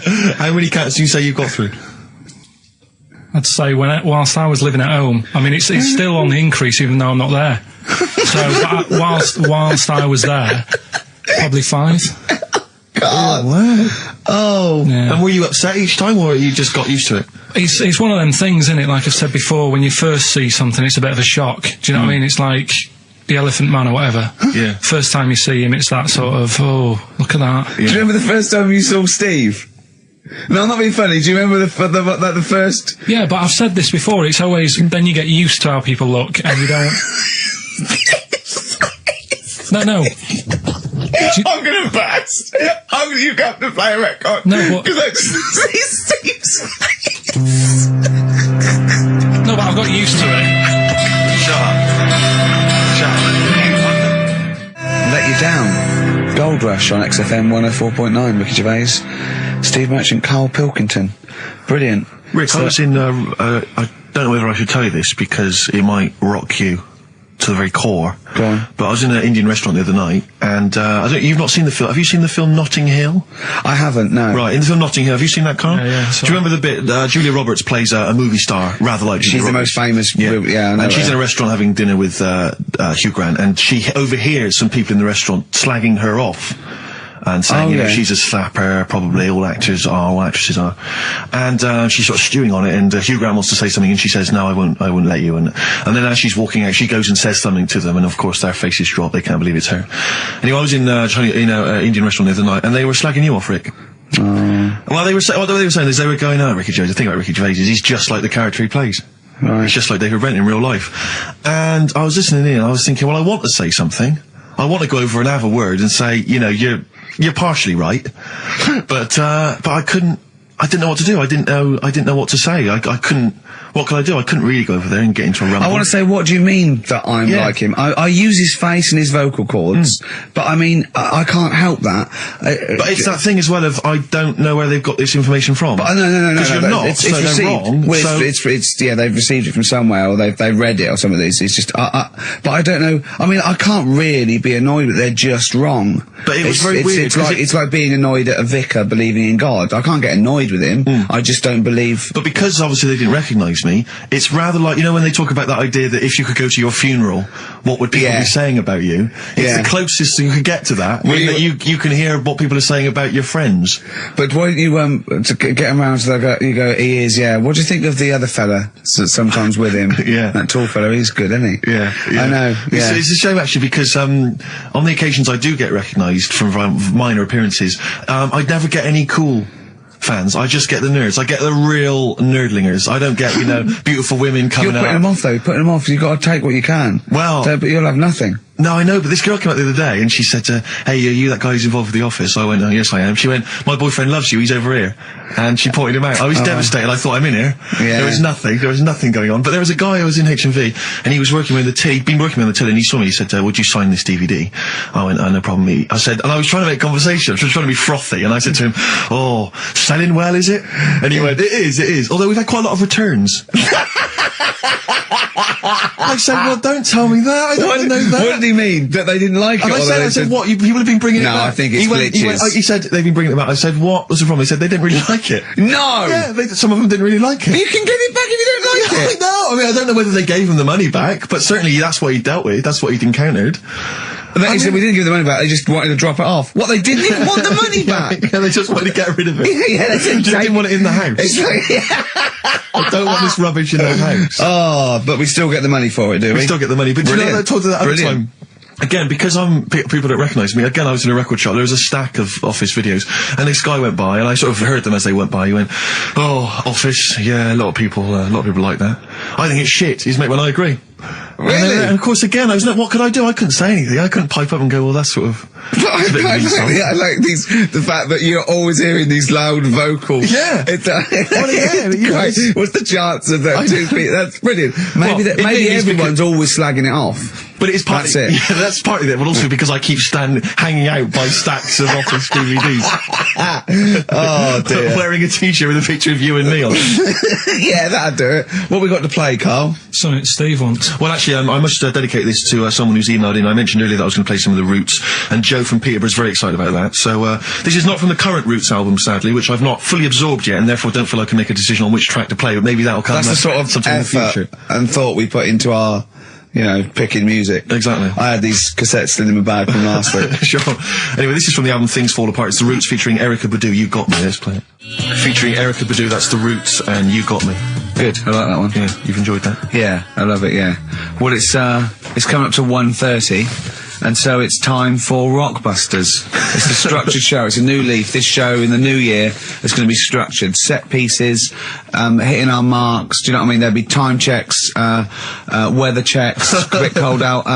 If you're driving, careful on that. So do the prizes. Check for traffic, if it's bad. Yeah. Okay. Well, again, an arbitrary selection of goodies. What are those politicians doing? Was that XFM News? Yeah. Right, what have we got? So we've got, for those that are a fan of the movie Donnie Darko, which a lot of people rave about this year, a sort of weird teenage movie, then there's a sort of sweatshirt there. It is actually quite nice. It's not bad at all. It's medium, so if you're a bit of a bloater, don't bother to apply unless you've got a friend already. We've also got here a Graham Norton video. Certificate 18. So please don't phone up don't email in unless you're above the age of 18. Yeah. And that's, I think, the best of his TV show. Yeah. Look forward to that. It's a big stiff video, that, isn't it? It's a big stiff cock of a video. Thanks very much. I meant you meant the bird. Yeah. There's also a fairly mediocre British wartime thriller, Enigma, which a lot of people, it was hyped for a while, but it's actually interminable. I've seen it. The first series here of The Kumars at number 42 on DVD. I think that's award-winning, so that's available as well. We've got 2 CDs by the look of it. We've got Pulp's Greatest Hits, which I don't think sold very well, and so presumably they are giving that away. And Johnny Cash's current album, American For the Man Comes Around. There's some good cover versions there. Again, another big sell. A big sell. We're really pushing this. It's quite kooky. Johnny Cash here does covers of things including Personal Jesus. Oh, right. By Depeche Mode. Yeah. We've got Bridge Over Troubled Water, his version of that, Desperado. And anyway, it's not bad. That's probably the best treat in that bunch. Right. And I'm assuming there's some questions there, Karl. Yeah. Right, here we go. If you're a new listener, the way it works, I'll give you a cryptic clue and some initials, and it sort of makes up a band. Yeah. Makes more sense when you hear it, I reckon. Not particularly. Wow, not really. Although people do get it. I just worry about the state of our listeners. Go on. Right, so there's 3 of them. You email in ricky.gervais@xfm.co.uk. It's email only. I repeat, it is email only. We are too lazy to answer the phone. Yeah. Okay, Right. Here we go then. Number 1. There's normally 2 easy ones and a difficult one. Sure. So here we go. Number 1. Don't argue with him. He ain't going to change his mind. Don't argue with him. He ain't going to change his mind. Yeah, that's AA. AA. So that's the first one. He's not going to change his mind. What do you mean, You've got them written out, haven't you? I'm just thinking about what the answer is, so I didn't write the answer down to this one. Don't worry, they get it. Yeah, don't worry. Well, you can't remember it. You came up with it. There's only 3. I know, it's weird, isn't it? No, it's not weird. It's incompetent. Right, the second one, anyway. I hope you get this. I hope you get this. Email in and tell us the answer. This is a shambles. Hang on a minute. On, keep going. Go on. He always gets what he wants and doesn't worry about anyone else. P. And you don't know. You don't know that is. I'm sure it'll come to me once I see it on email. What do you mean? I get it. You'll agree with them. I'll know if it's the one I had down as the answer. This is brilliant. Imagine Jeremy Paxman doing that. Going, University Challenge. Is that right? Go on. Right. So that's that one. Give us that one again. He always gets what he wants and doesn't worry about anyone else. P. But you're confused. I don't understand how you can be confused. Yeah. The third one, I'll have to put that woman in the oven. And that's AB. Alright, quickly give us them again. Right, so the first one, don't argue with him, he ain't going to change his mind. That's AA. He always gets what he wants and doesn't worry about anyone else. That's P. And I'll have to put that woman in the oven. AB. Alright. Okay. ricky.gervais@xfm.co.uk. I'm going to play a classic track now by Neil Young, Alabama. It's beautiful. Beautiful. Neil Young, Alabama.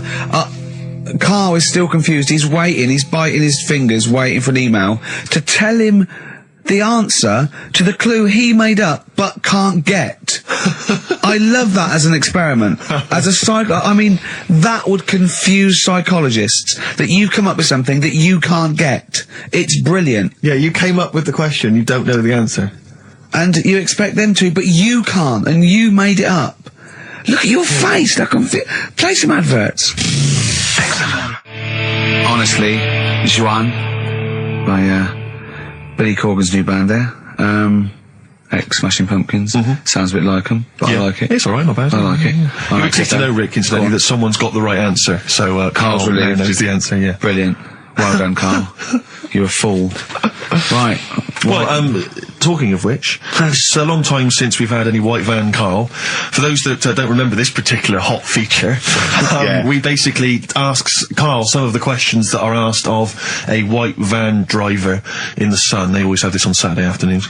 Anyway, here's the first one. They're not fascinating, Karl, but I'm just interested on your take, really. Yeah. What do you make of Cilla Black quitting Blind Date after her husband sent a message from beyond the grave? Are you familiar with this story? I didn't know that. What's that? She went to see a medium, and supposedly her husband passed on information through the medium, which was incredibly vague, but persuaded her to quit live on air. Well, it's about time, isn't it? If even dead people are saying, enough's enough. But I'll tell you what, though, talking about ghosts and that, do you know how I'm into them? Yeah. Right? How weird do you think this is, right? Well, it's not true. Before you say it, play a record. No, go on. Go on. Right, it's this woman. I don't even know if it's ghost, really. It's just a bit weird. Sure. Yeah, sure. There's this woman, and she's not a woman, she's a kid. Sure. Okay. Sure. She's walking down, like, a street in her area. It's a nice day and everything. Everything's normal. She's walking down, and a woman comes up, cycling past, right? The woman on the bike looks at the kid, absolutely terrified, right? Got a really scary face on her. Yeah. The kid's thinking, why is she doing that? Yeah. Right? So anyway, she thinks nothing of it, goes, I think she was playing in the park or whatever, goes and has a nice day. About 15 years later... Oh, right, yeah. She's, I don't know, I think she was going to work, right, on a bike. She was riding her own bike? Riding her own bike, cycling down the road. Oh, yeah. Looks at the kid. That's the thing that happened, like, 15, 20 years ago. Right. It's her on the bike looking at her as a kid. Right. Not another child. No. So it's her. She's seen herself. Karl? I mean, I don't know where to start. Firstly, where's this information come from? But I mean, why do you ever? I mean, I don't know what part of that you think can be true. I mean, honest. I'm speechless. I don't know what to say. What are you talking about? Bit weird, though, isn't it? But it's not true. It didn't happen. Nothing happened like that. She said it did. Well, she's wrong. She said she saw herself. She saw herself as a kid, didn't she? Did she carry on riding and as an adult when she was a kid. Did she stop and talk to herself, or did she ride on by and think, that's a bit weird, there's me as an 8-year-old. I won't stop, I'll be late for work. Yeah, if I'm late again, the boss said he'd be in trouble. Yeah. Oh. Well, and where is this information? Did it happen to someone you know? No. You overheard it on the bus? No, it was in the 14 Times. Oh, right. Well, okay. That's the answer. Good. We've got to the bottom of that. Right, good. Brilliant. Now, what do you make of David Blunkett accusing gangster rappers of making kids believe guns are cool? It's a hot topic there, Karl, and I imagine you've got some strong opinions. He's saying what? He is saying, basically, that all this rap music is advocating gun use and violence against people, and he's very worried about it. Nah. Okay. All right. What's the next one? Have you thought about going into politics? Because I'll tell you this, they wouldn't be able to argue with you, really, in the Houses of Parliament. Where would they start? Yeah. My fellow is an idiot. Yeah. No, but violence has always been about, isn't it? Like cowboys and Indians, they didn't have PlayStations and 2-pack then, and there was still violence. What do you mean? In the Wild West? Yeah. Do you know what I mean? So you can't really blame it on stuff. It'll always happen. That's the world, and it's made up of different types and that. Again, he's right. Again, he's sort of right in a way, in his innocence, in his buffoonery. I didn't hear what he said. He just said there's always been violence. You know what I mean? It's sort even of like, dinosaurs. Look at them. They cause a lot. And of then he trouble. went too far and made himself sound like a but fool again. I'm just saying, it's always happened. It always will. Yeah. Don't try and change it. Yeah, just chill out is what you're saying. Do you know what we should do? We should all get on our bike, go and find ourselves when we're little and go, be careful what you do in life. Oasis, Supersonic, still good, Still as good as ever. Still good on XFM 104.9. Ricky Gervais, Steve Merchant, Karl Pilkington. You'll be pleased, Rick. Go on. Ricky Anderson has emailed him. Dickers! Danderson. Oh, what are you doing, Dindo? He's probably our biggest fan. Diddler, you little diddler. Exactly. He has emailed in, as ever. Ricky, your show fascinates me. How do you maintain such levels of senseless drivel? That's from Randers, from Randy Anders. as I call Little him. diddle dodders! Oh. So, thanks again, Dudley. for that, yep. Well done. He's yeah, that's great. I Nice get stuff, a eh? buzz. I was disappointed last week where he didn't. What? Ask him why he's didn't. He didn't respond last week. No, it's a shame. Probably man. busy. I don't believe he had something better to do. Well, I would have thought so. I can't believe that of anyone when No, you've on a got this Saturday sort of afternoon. level, Exactly. intense chat. What have you done this week, Karl? Well, I've had a few days off, haven't I? Yeah. Still, doing stuff for this show and that, but managed to Well, get not a few really. hours in. Yeah, not really. Just doing nothing, and bought a place. So I was looking at kitchens, Yeah. weighing some of them up, and Yeah. Checking them out. checking them out, and also ordered a sofa. Yeah. Nice sort of comfy, sort of leatherish sofa. A leatherish. Oh, I don't like leather sofas. But what are you picturing? A leather sofa. A leather sofa. Yeah, I just but don't, like it's what? squeaky and it's. No, this isn't. This isn't isn't. it? No, this isn't like that. But I want a really old, sinky into fabric. I want a sofa that is as comfortable as a bed. Do you know what I mean? Well, if it was acceptable, you'd have a bed in your lounge, wouldn't you? If that was allowed, Yeah. without seeming like you were sort of like elderly, or That would be just, good. And I'd have a drip going in. Yeah. Sort of like with nutrients. Because I can't be bothered to chew. No, you just can't, lager, yeah. sort of lager with sort of vitamins. Vitamins and pumped then in, yeah. and then one going from my knob down to the toilet. To the lavatory, yeah. And with all the remote controls. And that would be amazing. To be fair, you're almost there, Rick. I've certainly seen the toilet tubing when I've been round in the past. My dad's bed, right? My dad would never change his chair. Mine would try and get rid of it because it would just fit to him and it'd just be absolutely dilapidated, right? And What, same with his bed. he had like his own chair in the lane. Yeah, his own chair, right? And then and his bed, right? When they had separate rooms towards the end, and his bed, right? It had it for years, and it was a big dip. It was Really? just like a spoon in the middle where it was concaved. And my mum used to just vacuum it out. Oh. Where all the little bits are like, he'd have a fag in bed or he'd do his roll-ups in bed. Yeah. And, Oh, that's he said to grotesque. us, why do you like that bed? It's curved. He goes, it means I can't fall out. I did. It was like in a hammock. That's great. That can't have been good for his back. Well, I don't think it mattered towards the end. A hammock would be. I really would love a hammock. I think a big beanbag would be good, wouldn't it? With a telly. I bet a beanbag as big as a bed would be amazing. Yeah, but this is still the telly thing, because do you prop yourself up a little bit to watch it? Do you watch it on the side, which is annoying? Do you turn the telly on the side? I've always wondered about that. The weird thing is, right, do you know, I've mentioned before about certain things that are just right, like your hand, 5 fingers is just enough, right? One more, The sex tips. it ruins stuff. Yeah, one less. One less, and I was saying about drying your pots and that, it'd be really slippery and that. Yeah. Right? And the weird thing is, right, I think that's what nature had in its mind. no, Yeah. but my mum and dad, right, they moved to this little house, right? And they had loads of furniture that they collected over the years without chucking out, and they've moved to this small house, so they just had too much furniture, right? And they had this double bed, and that was for when friends come round and that, they can stay there. But the problem was he wanted to sort of put these wardrobes in the bedroom, right? Right. That went on either side of the bed. Sort of wrapped around Because, the bed. yeah, but because the room was so small, he thought, I can sort that out. Yeah. Right? And he sawed the bed. He sawed the bed. He sawed the whole thing. So you've got your mattress, your bed, and everything. And What, he sort just sliced some off? Like a big sandwich. Just cut a bit off just the edge. cut the crust off. About how much is that, would you say? About 8 inches, 6 About inches. 8 inches. But hold on, but that Well, he won't cut work. Because it'll all fall out the side, and then what happened to the springs and all the supports and stuff? It'll just collapse. It didn't all come out and that. I mean, it's not the comfiest bed. but the weird thing is, he did it, and even though it's only like that 8 inches or whatever, it totally ruined it. It's like, well, of course it would. no, but what do you think I mean? I don't mean it ruined it as in it looks a mess. No, it would have been uncomfortable. Not even that though, just the fact it's that little bit shorter. It's like, God, for 2 people, this is hard work now. This is like, you haven't got enough room, even though it's only 8 inches. Why did he build the wardrobes first without measuring, putting the... I think he did all that and then thought, oh, it'll easily fit in there, and it didn't, so he had to sort of saw a bit off the bed. But it's just weird how only 8 inches... Did he use one of those electric saws? Yeah.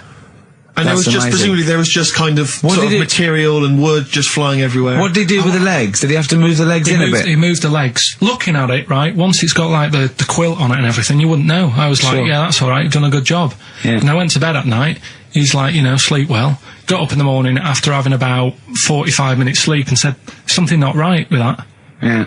You really are your father's son, aren't you? It's not right. And he said, oh, well, I said, what have you done? It doesn't seem the same. And he said, oh, I had to shorten it, sort of thing, to fit in the gap. I said, well, I can't sleep in it. I said that, and there was a big kerfuffle. My mum was saying, look, you have our bed then, and we'll sleep in that one. And my dad was like, sod that. Yeah. Yeah, it's ruined. Some idiot cut it. Yeah. So, there was a big debate going on about where we should sleep, and I was saying, look, I only come and see you, like, every couple of, probably once every 6 months. I'm not being funny, but next time we go home, can I film it? Just for, Channel 4 or something. Well, the Osbournes is not on at the moment. The Pilkingtons. That would be extraordinary. Oh, can we film it? That's brilliant. Is anyone from Channel 5 listening to this show? Or Bravo? Yeah. The Pilkingtons. Weird, though. Play a record? What do you want to play? Do you want to play, do you fancy playing some of yours?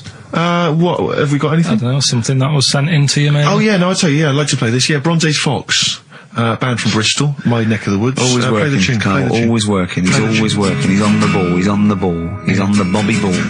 Bronze Age Fox, Sunshine Made the Desert, I've enjoyed that. I love the ending, that's really great, I love that chorus bit, that's really good. Rick, I know what you're thinking of. What? You'd love some, wouldn't you? Yeah, adverts. Lovely. Coldplay, The Scientist, XFM 104.9, I'm Ricky Gervais from Stephen Merchant and Karl Pilkington. Karl, what are you doing? I wish that's how you spoke. Right, what are you doing then? Let's have a quick reprise, if we could, of the Rockbusters clues. Yeah, Rockbusters, if you've just tuned in, you've missed it this week. Here's your 3 Well, no, clues. you haven't, that's why we're giving the clues again. Yeah, no, but if they haven't.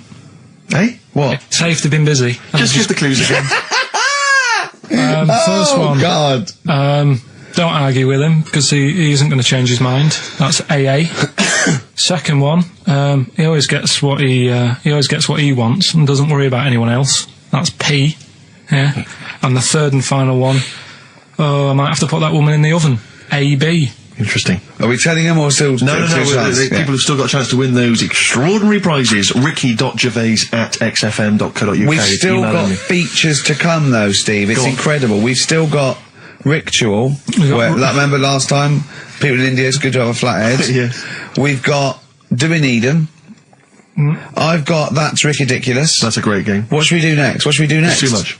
We Do We Need 'Em out of the way? Get Do We Need 'Em out of the way? Yeah, just let's explain it again. If you're new, I'm sort of on a bit of a mission to find out, we've got a lot of animals and insects in the world and stuff. Yeah. Do we need them all? It still amuses me. So we've found out we've got to keep jellyfish. We've done octopus. She said we've got to keep them. This week, snails. Do we need them?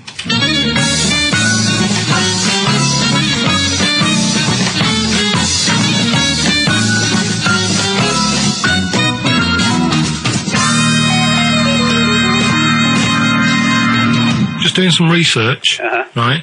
I'm sort of working my way through different creatures and insects and stuff that's on the planet. Yeah. Right? And finding out if we need them or not. Right? Yeah. Do you know much about snails? Sea snails? Well, yeah. Snails in general. Don't know much about snails, land snails. I know a bit about sea snails, like whelks, top shells, that sort of thing. Would you say they're important? What sort of sense do you mean by important? Say if we had to sort of get rid of some animals and insects and that because we're running out of room. Right. Do you know what I mean? Because I'll tell you what I know about some snails. I don't know if this applies to sea snails as well. I mean, I called you today because a lot of other places are shut. Yeah. Right? So, I know they like to eat stamps, apparently. The glue on stamps. They love it, right? Right. Apparently a lot of letters and stuff aren't getting to where they're meant to be getting because snails are crawling into letterboxes and eating the stamps. That obviously doesn't apply to the sea ones, but that's a problem they're causing. All right. Were you aware of that? No, I didn't know that. Bet you're glad you answered the phone today. Right? They love beer. Beer, yeah, who doesn't? And also, I don't know if this is right, but I heard that they sleep for 13 years, or can do. Right, I wouldn't know if they can sleep for 13 years or not, but... I mean, sea snails are pretty important, yeah, they do quite a good job in the sea. They graze on algae, and they provide food for other animals. I mean, you can say that about any fish, you know, or any animal. Why do they exist? Would you be upset if, you know, someone said, we're getting rid of them? Oh, yeah. You would be? They're an animal, you know, I wouldn't... Forget being like favouritism and all that I get for them, right? There'll be other things knocking around you can sort of spend your time looking after. You'll still have a job. Don't be worrying about that. Because I'm not going to get rid of all the fish. Jellyfish need looking after, so you're safe. Yeah. But do we need them? Come on, there's loads of people saying, come on, we've got to move on through the animals, and you're holding them up saying, well, I want to keep them. Well, who's saying we need to... That just sounds a bit crazy to me. Just imagine. Do you know what I mean? And they would come to you because you work in an aquarium, so they'd be asking for your advice. Right. And you're slowing it down. Well, they asked for my advice and I'm giving it to them, so, you know, that's what I think, anyway. Yeah, but snails, you know, I mean, like I say, they drink beer and that, you know. What did they do apart from some food for a whelk? They were around, descendants around a lot longer than we have been. Yeah, they've been around a long time, but what have they done? Well, they've survived that long, so they must be doing something pretty good. Well, apparently they sleep for 13 years, so really, even though they've been around for ages... I think that sounds a bit... I don't think they sleep for 13 years. Not all of them, just the tired ones. So, snails, do we need them? Well, yeah, I just think they've got to... Just as, you know, it's not for us to say, do we need them or not, we can't... So you think we should keep them? Yeah, definitely.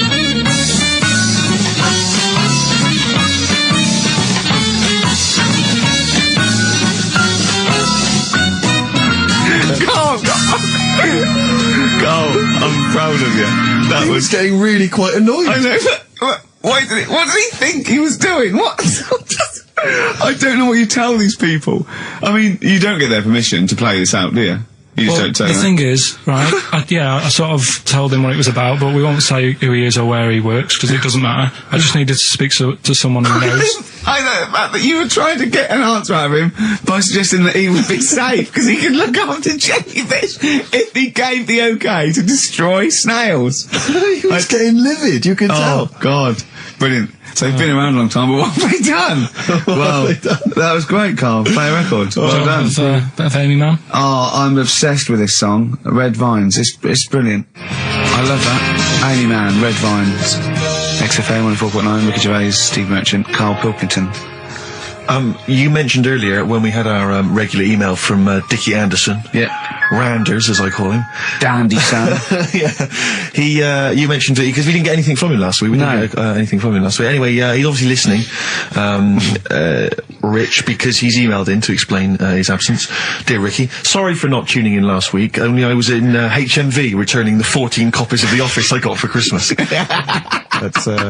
That's from Randers. So,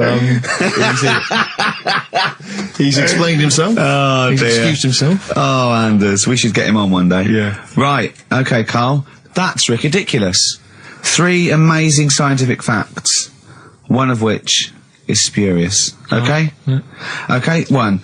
Girls can't throw because the part of their brain that allow men to throw properly in a girl is used up in emotion. 2. Gravity isn't instantaneous. It works at the speed of light. The force of gravity. 3. Statistically, you're more likely to be trampled by a donkey than die in a plane crash. Now, even though the last one sounds daft, I think I've read that about the donkey thing. Okay. So, girls. What's the first one? Girls can't throw properly because the part of the brain that allow men to throw is used up in emotion in a woman. Gravity isn't instantaneous. It works at the speed of light. So when you drop something, the force kicks in at the speed of light. What do you reckon, Steve? Well, it's not for me to say. Is this a trick one where none of them are ridiculous? Or one of them's one of those three. One of those three is not true.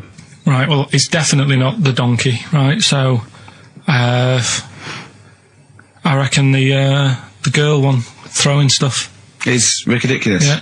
Correct. Well done. Well done. Very well done indeed. Yeah. Very well done indeed. That's 2 out of 2 he's got so far. Well, there you go. Well, I'll teach you some stuff now. Right? I've always been fascinated by the donkey fact, because it is an extraordinary fact that more people are killed apparently by donkeys than they are by airplane crashes. Well, I suppose in countries where they're used and used a lot, that they go a bit mad and squash out. But my concern is that when you go on a plane, there's so many checks. I mean, it takes 40 minutes to go through all the checks: the air pressure, the cabin pressure, the fuel, checking the flights, the takeoff, all the rest of it.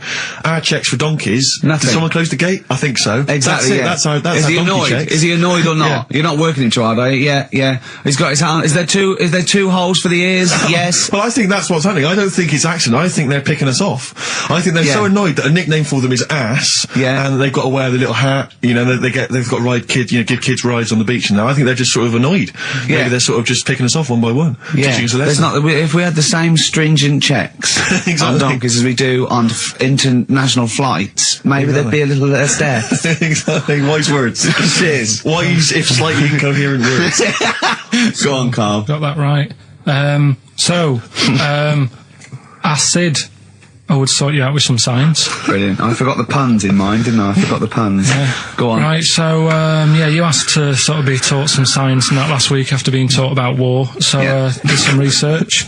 And, there's a few things, I think we'll just cover one of them now. Go on. We talked a lot about hairy kids. We have discussed that a lot. I love the fact that Simon Sharma has never started a programme like that. The Jacobites. We've talked a lot about hairy kids. Go on. It's a little bit, I mean, it's not your traditional science stuff, but it's still interesting and it's a little bit, it's still... Yeah, we've talked about hairy kids. We have disproportionately, honestly. I think this show's talked about hairy kids more than any other radio show. Well, it's one that... Sorry, I noticed both of you there dropped the H, or the H, or however it's I had to. So airy kids, hairy children, not sort of airy, kind of light-headed or... Yeah. Well, there was the case of the one who lived in China. Yeah. And... which was weird for 2 reasons, wasn't it? Yeah. Well, go on. One was, he was covered in hair. That's already weird. And the doctor sort of checked him over and said, well, yeah, he is hairy, but he's quite healthy, apart from he had a little bit of eczema and a boil.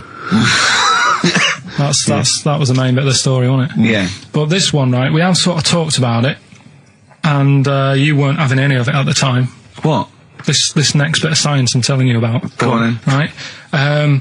Remember when I told you about a lad who was living at home with his mum and dad, right? Everything's, normal life, go to school, that sort of thing. Yeah. Then, I think his mum and dad had an argument, and it kicked off a bit, and he thought, I'm sick of this. It's happening all the time now. They kept having arguments, so the kid ran off into the woods. Mm-hmm. Oh. Yeah. Right? God. Now, he left, he went and ran in the woods, and he ended up living with some monkeys. Right. Right? And he thought, this isn't a bad life, there's no arguments going on. Sure. He was getting on with them. And the weird thing bananas. is, this is where the science bit comes in. Oh, sure. He grew a load of hair on his body. That's not true. It's not true. It is true. It's an acquired characteristic. I bet someone will back me up on this. But no, you can't. You can't grow hair like that. You might get a little bit more down here. They might, the erectile tissue might, they won't fall out as much. That would, but you don't actually grow a big mane if you're cold and you're a human. Well, he did. This lad did. I know it sounds a bit strange in that, but he was living with the monkeys, and because it was cold, his body reacted to it. Listen, he was no hairier than he would have been if he was walking around naked on a cold day, with or without living with monkeys. The fact that he was living with monkeys makes no difference. No, I know, but I'm trying to get, picture it in your head what it's like. Although Mickey Dolenz was always pretty hairy. Right? So he was living with them, and he went into town or something one day to get some food, and the people there were like, hang on a minute, that isn't a monkey. He went in naked. No, he was there covered in hair. Yeah, but naked, but covered in hair, so it was decent. It was. Yeah. But that was the weird thing. They thought it was a monkey in the shop. And then So presumably he had a big long beard as well, because he couldn't shave, could he? No, he was just covered. He looked like a monkey. And they were happy to serve the monkey, were they? There's a monkey. How did he walk? How did he walk, Carl? Did he walk upright or whistling along? The picture that I saw on the internet, he was on all fours, but I don't know if that's when he was running away after they'd sort of, realised he was a kid. But this was a picture. So he was a kid as well. He wasn't even like an adult with the beard. No, he was a kid. Brilliant. And the beard kicked in a little bit earlier. So the people caught him. You're an idiot. The people caught him, shaved him, right? Got it all off, didn't grow back again. Right. You're an idiot. Well, like I say, people will have heard this story or read about it. You're an idiot. And they'll email in, they don't let me down. And they'll agree that you're an idiot. No, they'll have seen the story. You're an idiot. So that's a little bit of science. You're an idiot. Libertines, Time for Heroes, and XFM 104.9. Right, okay, so have you got anything that is science as opposed to nonsense? Well, Kid went off with some monkeys, grew hair, came back, shaved him, it didn't grow back. I mean, just think. Right, something else. There's a few things I found. Yeah. There's a fella... Oh, God. Who had hiccups for 69 years. That was a bit annoying. Yeah. There's the dog with the wig that we've discussed. Imagine if you just tuned in. Yeah. There's the dog with the wig that we've already discussed. Did we discuss that? Not really. Did I not tell you what he said? I did, didn't I? Yeah. Oh, yeah. What else have we got? Well, there's something here that you sort of know. Is this going out live? This is happening, right? Go on. But remember when you talked about sponges? Yeah. If you get a red sponge and a blue sponge, You liquidise them, pour them back into a tank. After a few hours, they know which was which, and they reform as a red sponge and a blue sponge. Yeah. Yeah. I thought that was weird when you told me. Yeah. Looked it up, did a bit of research. Yeah. Thought that's sort of sciencey. Yeah. You can do the same thing with a mouse's brain. Okay. Explain a bit more. No, you can't. If you get a dead mouse, put its brain into a blender, blend it up, leave it standing for a bit. Making that up, aren't you? You're confusing this. You've watched Nigella Lawson make some sort of pudding. No. What do you mean? It won't work with the brain. Well, it does with them. I mean, not human brain. Don't be trying that. Although, no, a mouse one. A mouse one. And what happens? It sort of reforms, goes back together again. No, because apparently it's made up of the same stuff as. But it doesn't, does it? Because if it's dead, if it's a dead brain, the cells can't act anyway. The fact the sponge is that it doesn't kill the cells, it liquidises them, it doesn't kill the cells. Yeah. So it couldn't be a dead brain anyway. It would have to be a live brain taken out from a live mouse for the cells to be getting oxygen and working and being sensitive to each other. And that, I don't see how that could work like it does in sponges. I mean, do you know what I mean? You're not a scientist. I've just sort of read it and gone, oh, that's interesting, I'll tell Ricky and Steve about it. Yeah. You're quizzing me as if I've come up with it. If someone else has done it and said it works. Sure. So I'm not... Do you think ghosts are behind it, or do you think there's a scientific explanation for it? No, it's just one of them weird things, isn't it? Yeah. So that's what you sort of science covered for this week. Well, that was another barnstorming feature from Karl Pilkington. Is that it? Is that the two things you got this week? Thanks very much for that. Well, I mean, there's nothing behind them. Do you know what I mean by this? There's not like a weight of intellect behind these facts. Why don't you make that your science project for this week? Find a dead mouse somewhere, Karl, and a blender. We'll bring that in next week. We'll do it live on air. See what happens. Oh. Well. Do you feel sort of let down a little bit sometimes with our reactions? Well, what are you expecting us to do? What are you expecting us to just look at you, open-mouthed, staring at you in awe? Just go, oh God, where did you find that out? And we know. Tell us. We know where you found it out. You looked on the internet and a strange homemade website by a maniac somewhere, who puts on stupid things that he heard through Chinese whispers. That's where you get your information from. I doubt that anything you've ever come up with is verified. If it is, it's luck. But what do you expect me to do for you? Do you know what I mean? I'm just... You know, I'd like to know what the source of the information is. I'd like it to be, you know, a research study by the University of Columbia, rather than, you know, a guy who calls himself Mr. Pickles. On a website somewhere, www.lunatics.com. I mean, oh God. Some kind of evidence, do you know what I mean? I must warn you now, you know that Steven Spielberg thing's coming, Taken? Yeah? About alien abduction. When you watch it, just remember this, it's not a documentary. Okay? Alright. Alright? You remember E.T.? We were discussing that earlier. You know that's not fact. It's actual fact. Brilliant. Black Star Radiohead from the Bends on XFM 104.9. Rick John has emailed in. Yeah. It looks here like he's maybe trawled the web himself. I mean, I don't know if people just immediately leap onto the web every time Karl says something in his defence. I think our listeners are always on the web. Yeah. Anyway, he seems like he's reprinted here a news story, which seems to confirm Karl's Monkey Boy story. Yeah, what was the news Doctors story? baffled by boy 6 covered in ape-like hair. Doctors in Kazakhstan are baffled after finding a 6-year-old boy covered in ape-like hair. Yeah. The boy, called Ablay, was found in a remote mountain village close to the Chinese border. He's covered in thick hair from head to toe and has an oval-shaped skull. Doctors suspect nuclear radiation or a genetic disorder may be responsible. Fine. But there's an interesting bit here. But sorry, it's not that you could have genetic defects. I've seen lots of people born with long noses, 5 feet, etc. I'm saying that he wasn't normal. he wasn't normal, and then went to live with monkeys and grew the hair. Well, that's no, my true. point. But it says his mother and father are distant relatives. Such marriages are common in the Kazakhstan mountain hamlets. Now, the village elders were consulted as to what to do with him, right? Now, these are the village elders. These are the wise men of the village. These are people, presumably, that all year long are telling the village how to live, how to survive. Yeah, you're in charge because you've lived longest. Yeah, exactly. You presumably are solving any kind of moral conundrums, any sort of awkward things. Do you know what they suggested that they do with their hairy son? Go on. Send him to the circus. The Carl's nodding. Put him in the circus. That was what they suggested, and the mother actually wanted him to go to school. Instead of I don't know, school or circus, I don't know. We don't know what's better for him. Exactly. I'm not sure. We must consult the elders. What do you think, Karl? It's not a bad life, is it? What, the circus? Yeah. Well, you ran away from it. Kids will love it. But remember that thing that I saw by that fella who, I don't know if you should talk about it really, so Go on. Tell us now. You've hooked me. Come on.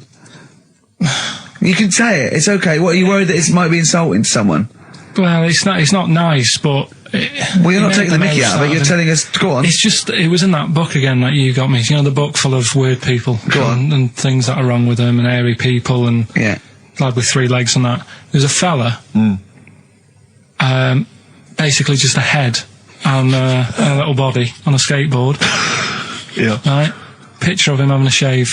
And he was shaving with his mouth bit. With his tongue. Like that on the radio. Yeah. Just like- Karl is now doing an impression of a man shaving with his mouth. Yeah. Well, it's just a head, bear in mind. He's doing an impression. Imagine a head with a very tiny body on a skateboard shaving with its tongue. That's what Karl was doing. And he was depressed because he kept getting hats for Christmas. But if you were him, you would just grow a beard, wouldn't you, rather than... Oh, Well, rather than go through all But that he get hassle. it caught in the wheels of his skateboard. Clash. Rock the Casbah on XFM 104.9. Nearly it. Ricky Gervais, Steve Merchant, Karl Plumpton. So the answers to this week's Rockbusters. Yeah. Do you want to give us the clues again in the answers? Yeah. The first one was, don't argue with him. He ain't going to change his mind. The initials there were AA. That's adamant. Yeah. All right. That's good. That's a good one. Second one, he always gets what he wants and doesn't worry about anyone else. That was P. That was Pixies. Picks his.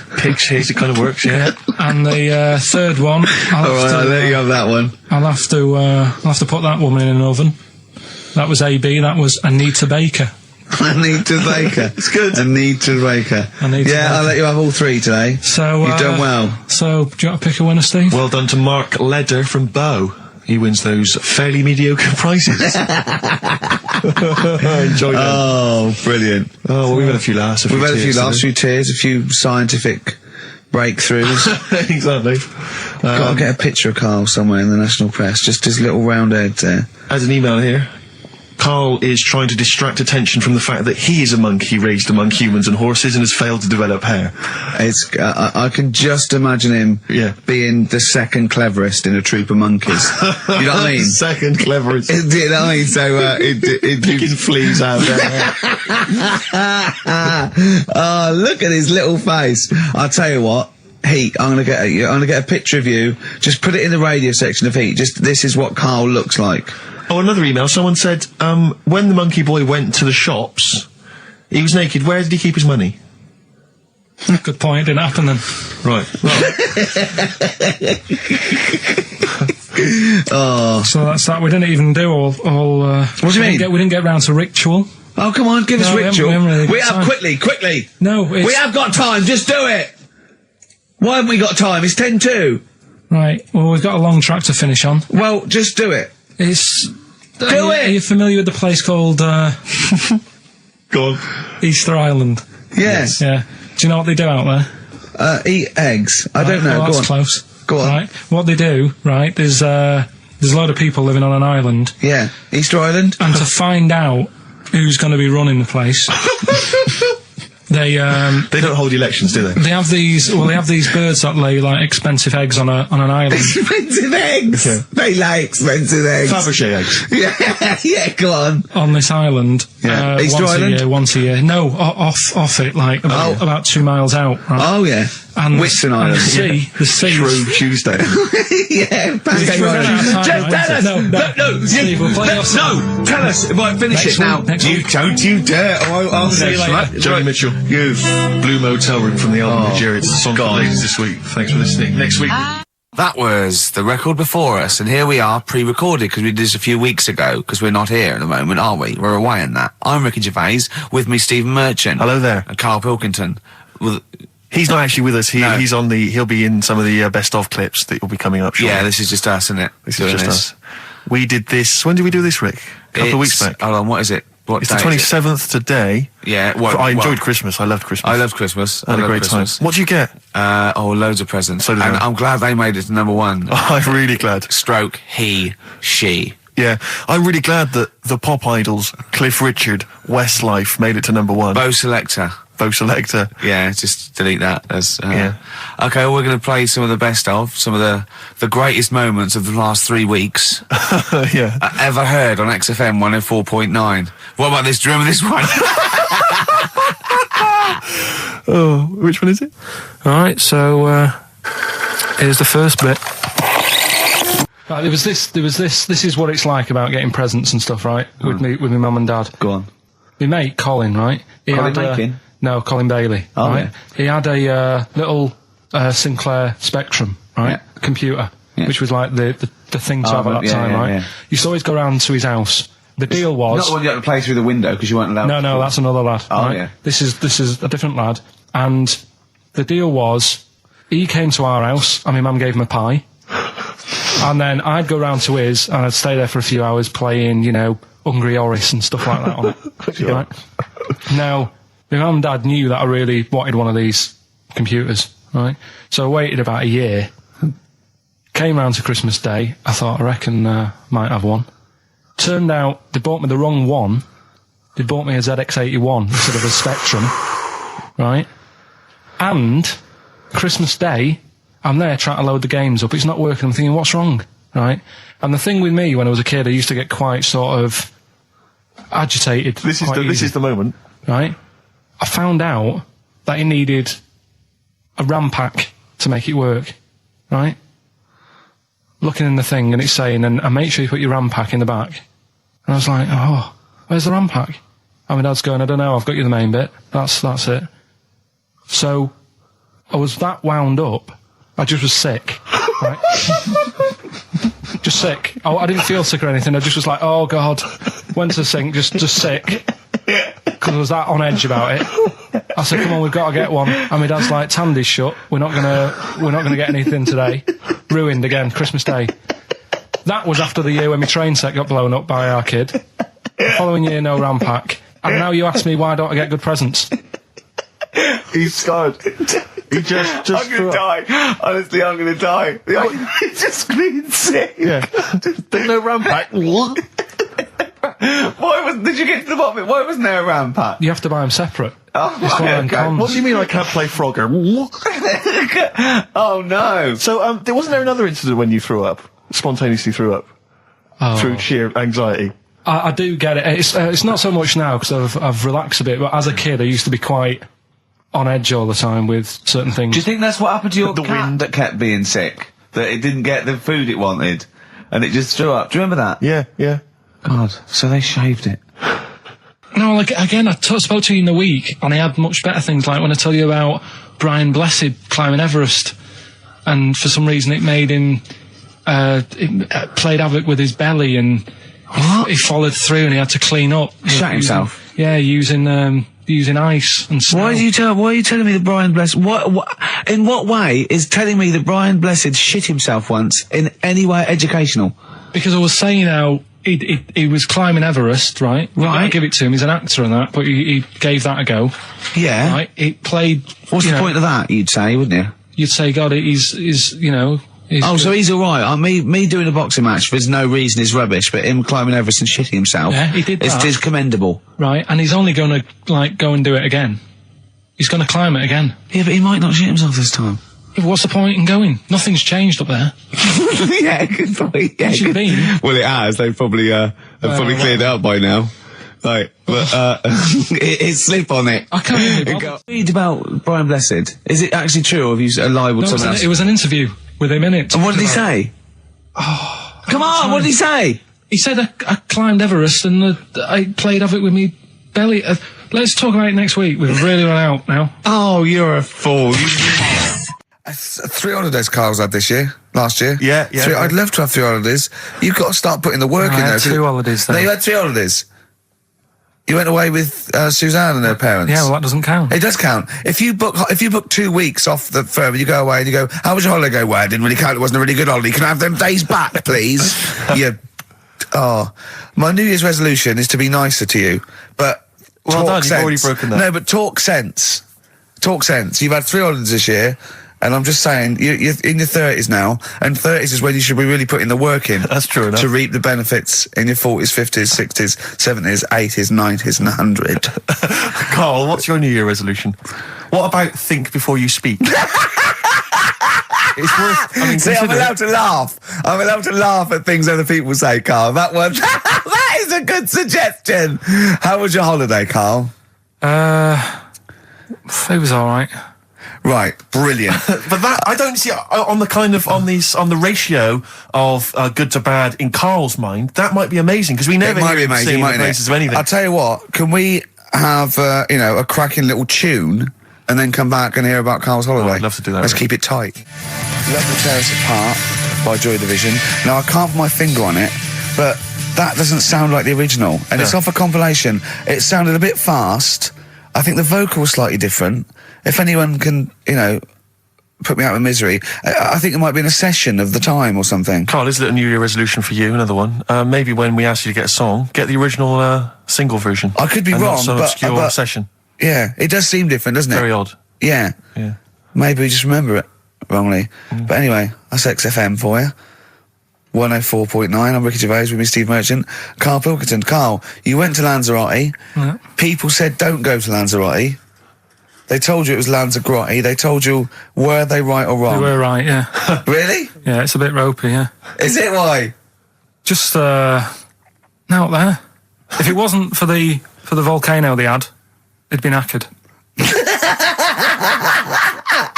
That's their big draw, is it? That's it, basically. That's all they've got going for them. When you landed, was it really hot? Initially, were you quite excited? You were thinking, this is It okay? was warm. It's, we can't complain about the weather. The weather was all right. Sure. You know what I mean? That's what I went for, but it'd be nice if there just was something else. Yeah. What did you do all day then? Did you read your ritual book? No, I didn't read that. I read that book. Do you know the book that I bought and all the chapters were messed up? Oh, yeah. I bought a better version of that, All right. and I read that, Excellent. and then, Did it make more sense in order? yeah, a lot easier to follow. Yeah. And then we went and had a look at the volcanoes and that. They've got 36 of them. to look at.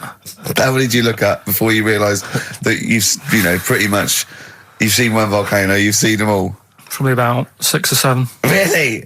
And then when you got to the 8th, you thought, now I know what this is going to be, Suzanne. This is going to be like a mountain with a hole in the top. Yeah. Really? But it happened years ago as well. It's like, just keep a couple, fill the rest in, tidy it up. Fill the rest in! Yeah, no, Well, getting some builders. No, seriously though. Okay, 4 million tons of concrete, please. They're an absolute death trap. Yeah, what do you mean fill them in? Do you know what a volcano is? It's just a hole, isn't it? That's happened. Well, it's more than the hole. It's more a portal to the magma in the centre of the earth. Back in 1730 it happened, and they still haven't sorted it out. Well, when you say it happened, volcanoes were made a lot longer ago than 1730. No, but the one that did Lanzarote in. Right. Sort it out. What would you suggest? Well, how can tidy they up. fill it in? It's joined. It's all joined. No, but what I'm saying is, the big plates of the earth are all joined. It was all the a disaster, magma's wasn't it? joined. With the trade centre thing, that happened. They cleaned it up, sorted it out, they've moved on. That's what I'm saying. Whereas Lanzarote have just gone, leave it. It happened back in 1730. You misunderstand me.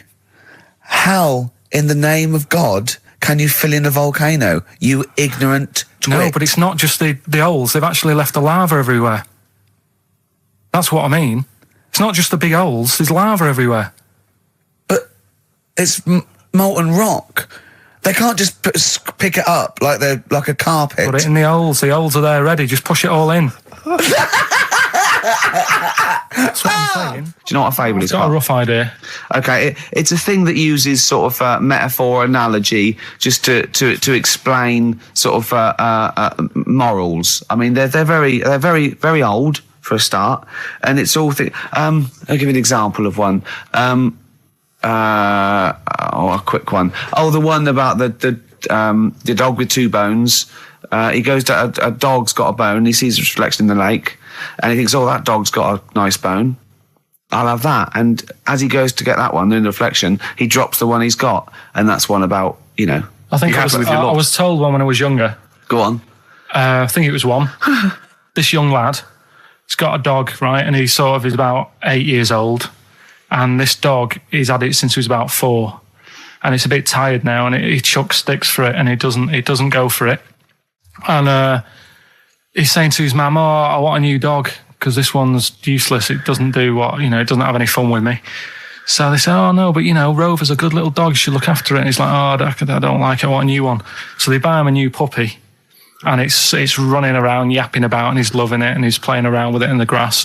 And then one day he goes to the park and he's messing about and rolling about with it, and he falls into the lake, right? And the little puppy's like yapping at him, and he's going, help me, little dog's yapping. And then the old dog comes and gets his collar, and it pulls him out of the lake, and he goes, "Oh God, why did I forget about you? You're the better dog." And he loved that one again rather than the puppy. I got a feeling that was Lassie. Well, yeah, that was an episode of Lassie. What's the moral? What's the moral there, Karl? What's that telling? What's that explaining through analogy? Sort of, don't forget the old. Look after old people. I remember there was one I heard once about a young boy who got trapped in a lake inside a cage. But he loved his trainers so much. He wasn't going to get them wet. But even though he had to get out there, and even though he thought that was the important thing because it's material value, he actually drowned, and the trainers were no good to him then. That was Bowie and Waterloo Sunset. Love that. Love the original. Love Bowie. Bowie was my gig of the year. These are my singles of the year. These are our clips of the year. I'm Ricky Gervais, with me Stephen Merchant. We're just picking some lovely little bits and pieces. Do you remember when we talked about this?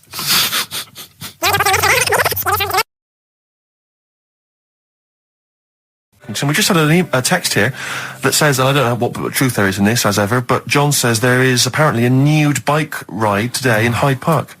Now, I can't believe that's the case, because I don't think it's allowed, is it? You can't ride around with your veg, can you? I don't know. Why would you want to? Well, good point. On a bike. On a bike, I like the fact that that's what disgusts him. I want. Do you know what? If we did appeal for a nudist to call in, I'd want a very specific sort. I want a German nudist, a middle-aged man called Helmut. Okay. If there is any, or the closest one to it. So I want a middle-aged man from Germany. If your name is Helmut, you're in. But I'll accept hands. Carl would be good, Okay, wouldn't it? all right. Yeah. I think I'm wondering if the age might. Maybe we could we broaden it out Okay, a just little bit? a German nudist bloke. Right. Can he at least be fat? Can I find a fat German fella? If your name's Helmut, we're going to give you a big prize. Yeah. But, you know, any fat German fella who likes to get his sausage out. Sure. Okay? It's sauerkraut. Yeah. What's the phone number? 0871 222 1049. It'd be good just to get an email or a text with a contact, wouldn't it? And then I can just call them up in the week. Sure. And 83936 is the text number. I don't know what our audience demographic pans out like, Rick, but I'm suspecting that's probably a fairly small fraction of our listenership. I know, but, you know, fat there must be German someone out there. If you nudists. know a fat German who likes to get his tackle out, phones are going. Phones away, going. straight away. Just answer it, Carl. Just answer it. Just pot luck. it could Just- be anything. Well, just No, see could what be- it To be is. fair, it could be a nutter. It could be a nutter. But just say hello. Just tell your turn. It's not If straight away. important, he'll stay there, won't he? He'll stay there. We'll answer it. Let's Answer leave it. Leave it. Answer it. Oh, you see this? It's gone. It's gone. There you go. He bottled it, so just as well. Well, you took too long to answer it. There's you a know. vicar in Australia who started sort of doing his services and all that in nude. Hot in it though out there. Yeah, Where'd you but get the churches aren't. Churches are pretty cold. It was on some website. Of course it was. Yep. Just saying about a vicar and that who's there's a lot of nudists and that who want to get married. Do it, you know. Don't mess about with the wedding dress and that. Just snip up. Cheaper, isn't it? Well, I suppose it's so. I suppose if you believe in God, you believe that that's the way to be in it. Because Adam and Eve and that. Yeah, but then in Adam and Eve, the shame made us dress up, didn't it? Yeah. Eating the apple and things. Yeah, but God didn't want that, did he? No, he wanted to see it all. He was loving it. He was having a whale of a time getting a life full of all of that, and then the snake said, cover yourself up. Stitched him right up.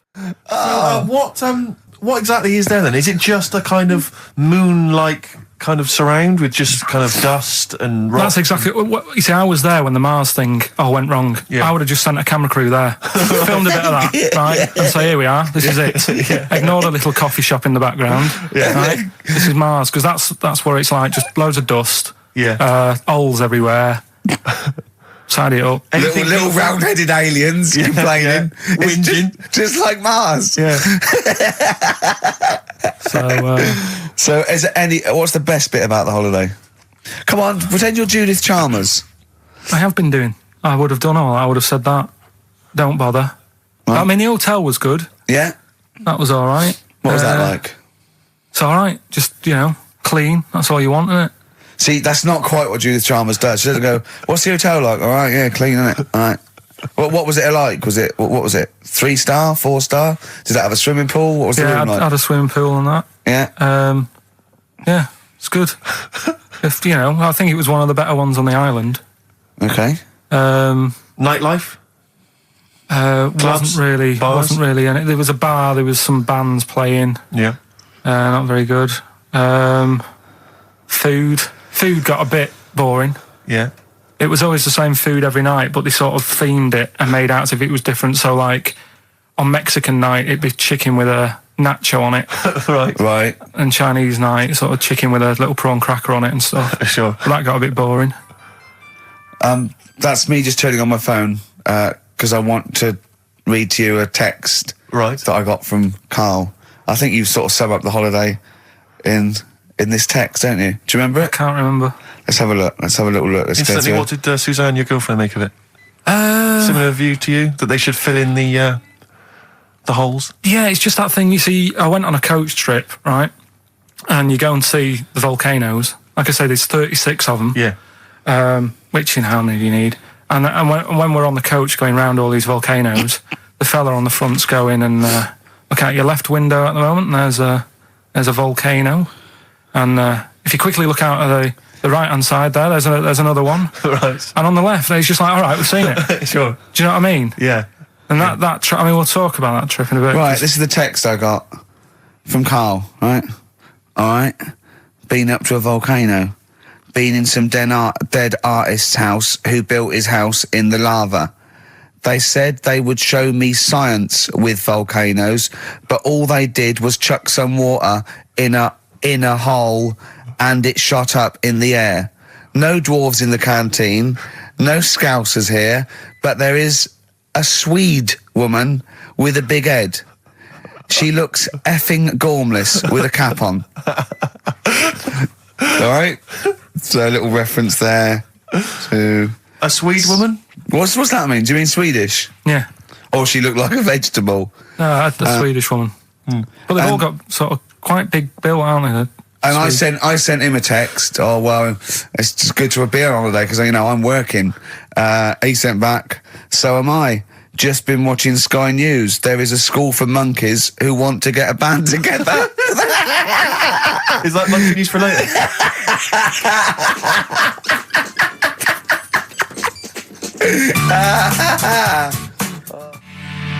Oh My Corazon by Tim Burgess. I can't get enough of that. I love that chorus. On XFM 104.9. Ricky Gervais, Steve Merchant and little Karl Pilkington. But it was a nice holiday. Yeah, it's alright. It's just, I went there to relax and that. Exactly. Did a little bit of that. Trying to think of some new, features and stuff. Sure, always working. 3 holidays a year, Jesus. Oh, well, not really 3. Oh, 2. It's all one big sort of like work thing to me and Steve. 2 holidays, isn't it? Work hard, you need the holidays. So, yeah, the things that annoyed me was like, you get bored, sat around the pool after a couple of days. I'd read my book. Yeah. There wasn't much going on the Not even any crabs to throw sand at, was there? No crabs or anything. They wouldn't bother with Lanzarote, right? So, decided to go on a little trip. That's when I saw the volcanoes and that, 36 of them. So, we go on the trip, and the thing that annoys me, it does happen every holiday that you go on. If you go on a sort of a package thing, they have these trips, right? And you pay about 40-odd quid, and they give you some wine, so it make it feel like you're getting your money's worth. But how many of these trips have you been on then? Loads. Probably about 12. More holidays than I've had. Go on. So anyway, so you're on the coach, right? And they take you for the volcanoes. They took us in the middle of nowhere. Yeah. Right. There's nothing else round there. Sure. It's like I say, it's like Mars, but with holes in the ground. Yeah. Right. And they sort of drop you off, and they go, right, everybody, see you back here in an hour. There's loads of volcanoes for you to look at, and a coffee shop over there.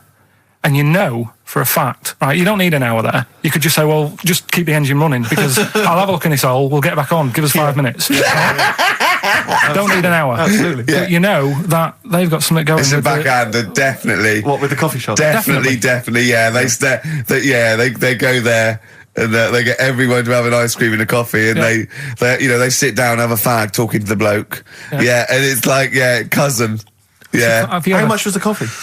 Was it probably about 3 each euros? So I think it was $3.50. Sure.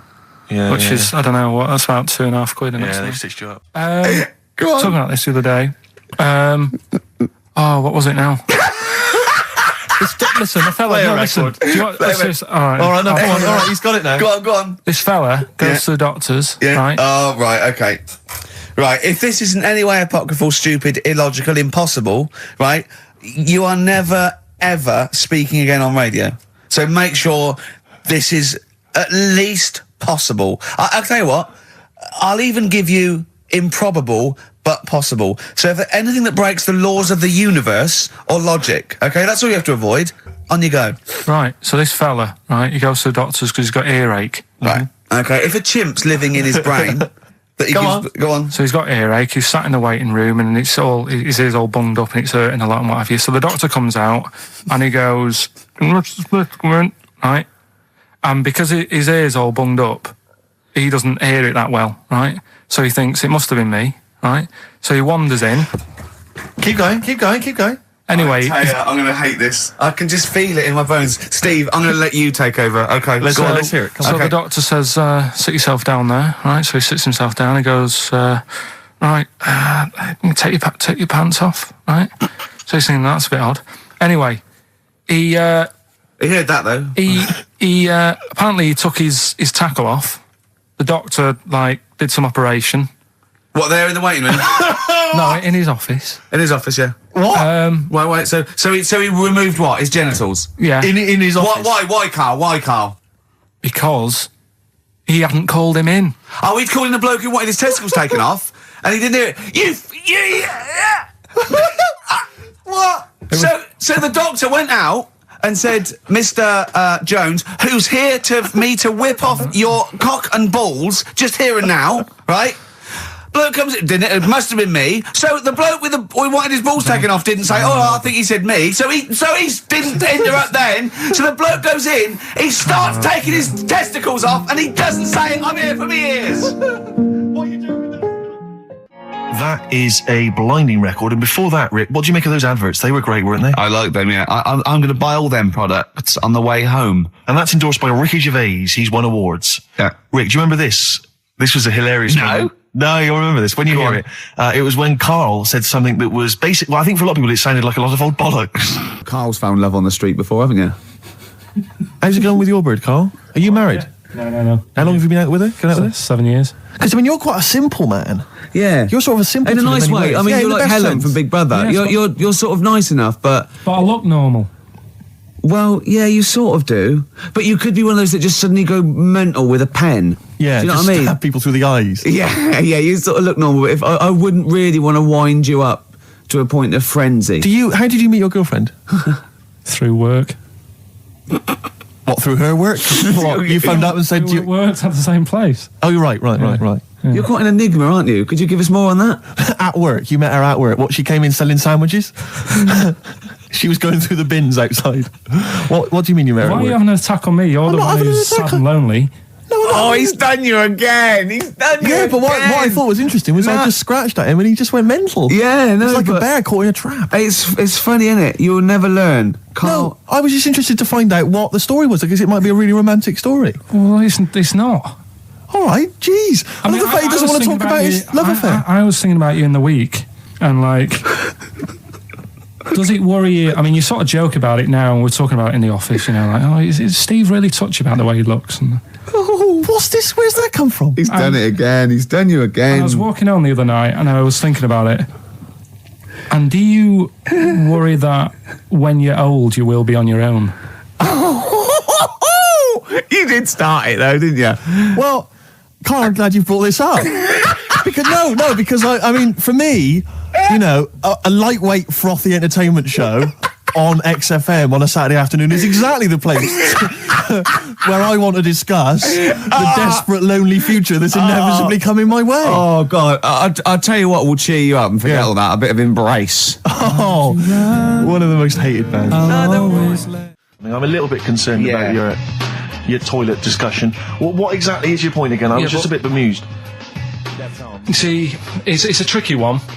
All I'm saying is, right, there I was at the pub quiz. I go to the toilet, not thinking about anything. I try to go, right, there's a little gay fella next to me. I love this little gay fella. Now, the weird thing is, there's nothing stopping him having a little glance, right, because he's allowed in the fella's toilet. Yeah. Now, I'm not allowed to go into the woman's toilet and have a little look round. Right. So all I'm saying is, should they have another toilet area? What, for gay people? Yeah. And so this would be gay men and lesbians? Is that going to complicate things? Well, I mean, I can only assume. I mean, to what point? I'll ask you a question, right? If you're intimidated, that's a shame. But you know, most gay men aren't looking at your knob. You know that. What do you mean? I can only say that 99.9% of gay men who use a urinal standing next to what they assume is a heterosexual man aren't looking at his knob. What they're doing then? They're emptying their bladder. No, but the thing is, I can't talk. You're saying like, you know, about would you have one toilet for lesbian women and gay fellas, right? What does that mean? Would it be mixed? Would it just be? Would it have a man on one? That's heterosexual man. A little picture of a woman on the other, and then what? What would the little icon be? A man and a woman. A man and a woman. Just having a chat. Yeah.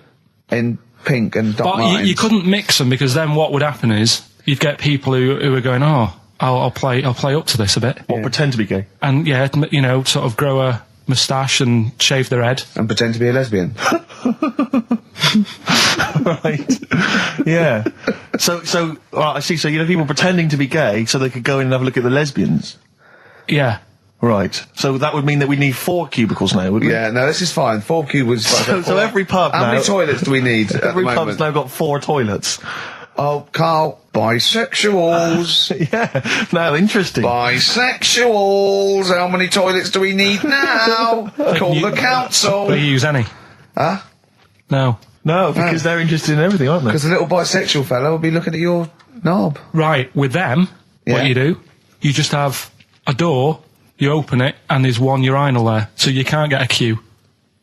They have to sort of wait. I just thought that, well, why can't there just be a thing between the urinals so no one can look at anyone else's knob? Wait a minute. Just to go back to Ricky's point, what stops, even if we've got the toilet for gay men, what stops the gay men who want to have a look at your willy going in the regular toilet and pretending that they're straight? Most men don't Who is gonna police this? wear gay across their No, head. exactly. They don't have a tattoo. There's no branding yet in the British house where they have to declare. So we're going to have to expand this. What So we've do all you- got to carry identity Do you know cards. you can see a gay, can you? Coming a mile off. No? No, I'll just hold it in next time. No. Can you tell gay men? Do you know a gay man? I'd say probably if you did if you lined some people up Yeah. and said point them out, I reckon I'd get. But hold on, we're not talking about people dressed in leather with the arse cut out and an handlebar moustache. Yeah. We're talking about, the everyday, No, non-seen... of course, no. well, yeah, but I mean, suppose I put you in a room and there was 10 naked men, right? Yeah. And there's 5 gay men and 5 hetero. Could you walk along that line looking at those gay... Am I naked No, you don't have to be naked. Why would you have to be naked? to catch them out? Play a record! How would you catch them out? Get excited. Don't go into it. Don't go into it. Don't go into it. Play a record. Ooh, those boys can rock there. That's the Guns with All Their Roses and Sweet Child of Mine. On XFM 104.9. I enjoyed that. Yeah. That was good. It rocks. I hope the audience was playing it loud like us. Yeah. Ricky Gervais, Steve Merchant, Karl Pilkington. Well, look at him yawning. How rude is that? Carl, what's wrong with you, man? Have you been up late? A little bit. Girlfriend was away, wasn't she, yesterday? Yeah, I always have a problem with that. I always have, because you don't go to bed, do you, early? Do you know what I mean? You sort of think, I just always find that thing that if, you're used to living with someone, Yeah. one of you will go, let's go to bed, then you'll go, all right. But when you're on your own, you go, You just forget to go to bed. I just stay up. Okay, stop eating now, Karl. You've ate all the food. That's just a plate. All right. Okay. Yeah. No, I stayed up and watched, there was a thing on about Dracula, Right. What, Dracula? and I found a flaw in it. Go on. Not the fact that he's the living dead and No. and drinks blood to stay alive and he doesn't reflect And he can in turn into a mirrors. bat. Well, And you can go on. the mirror thing, you can't look in mirrors, can he? Well, he can look in mirrors, but he can't see himself in a mirror. Yeah. That still doesn't work. Go on. Go on. It doesn't work at all, Karl. It doesn't work. Come on. anyway. Well, Centre parting's always really neat. His centre parting's always... how does he do it if he can't look in the mirror? Blood on the floor or something it was called. Rubbish. I love the flaw in the Dracula film is that his centre parting's too neat. How did he do it without a mirror?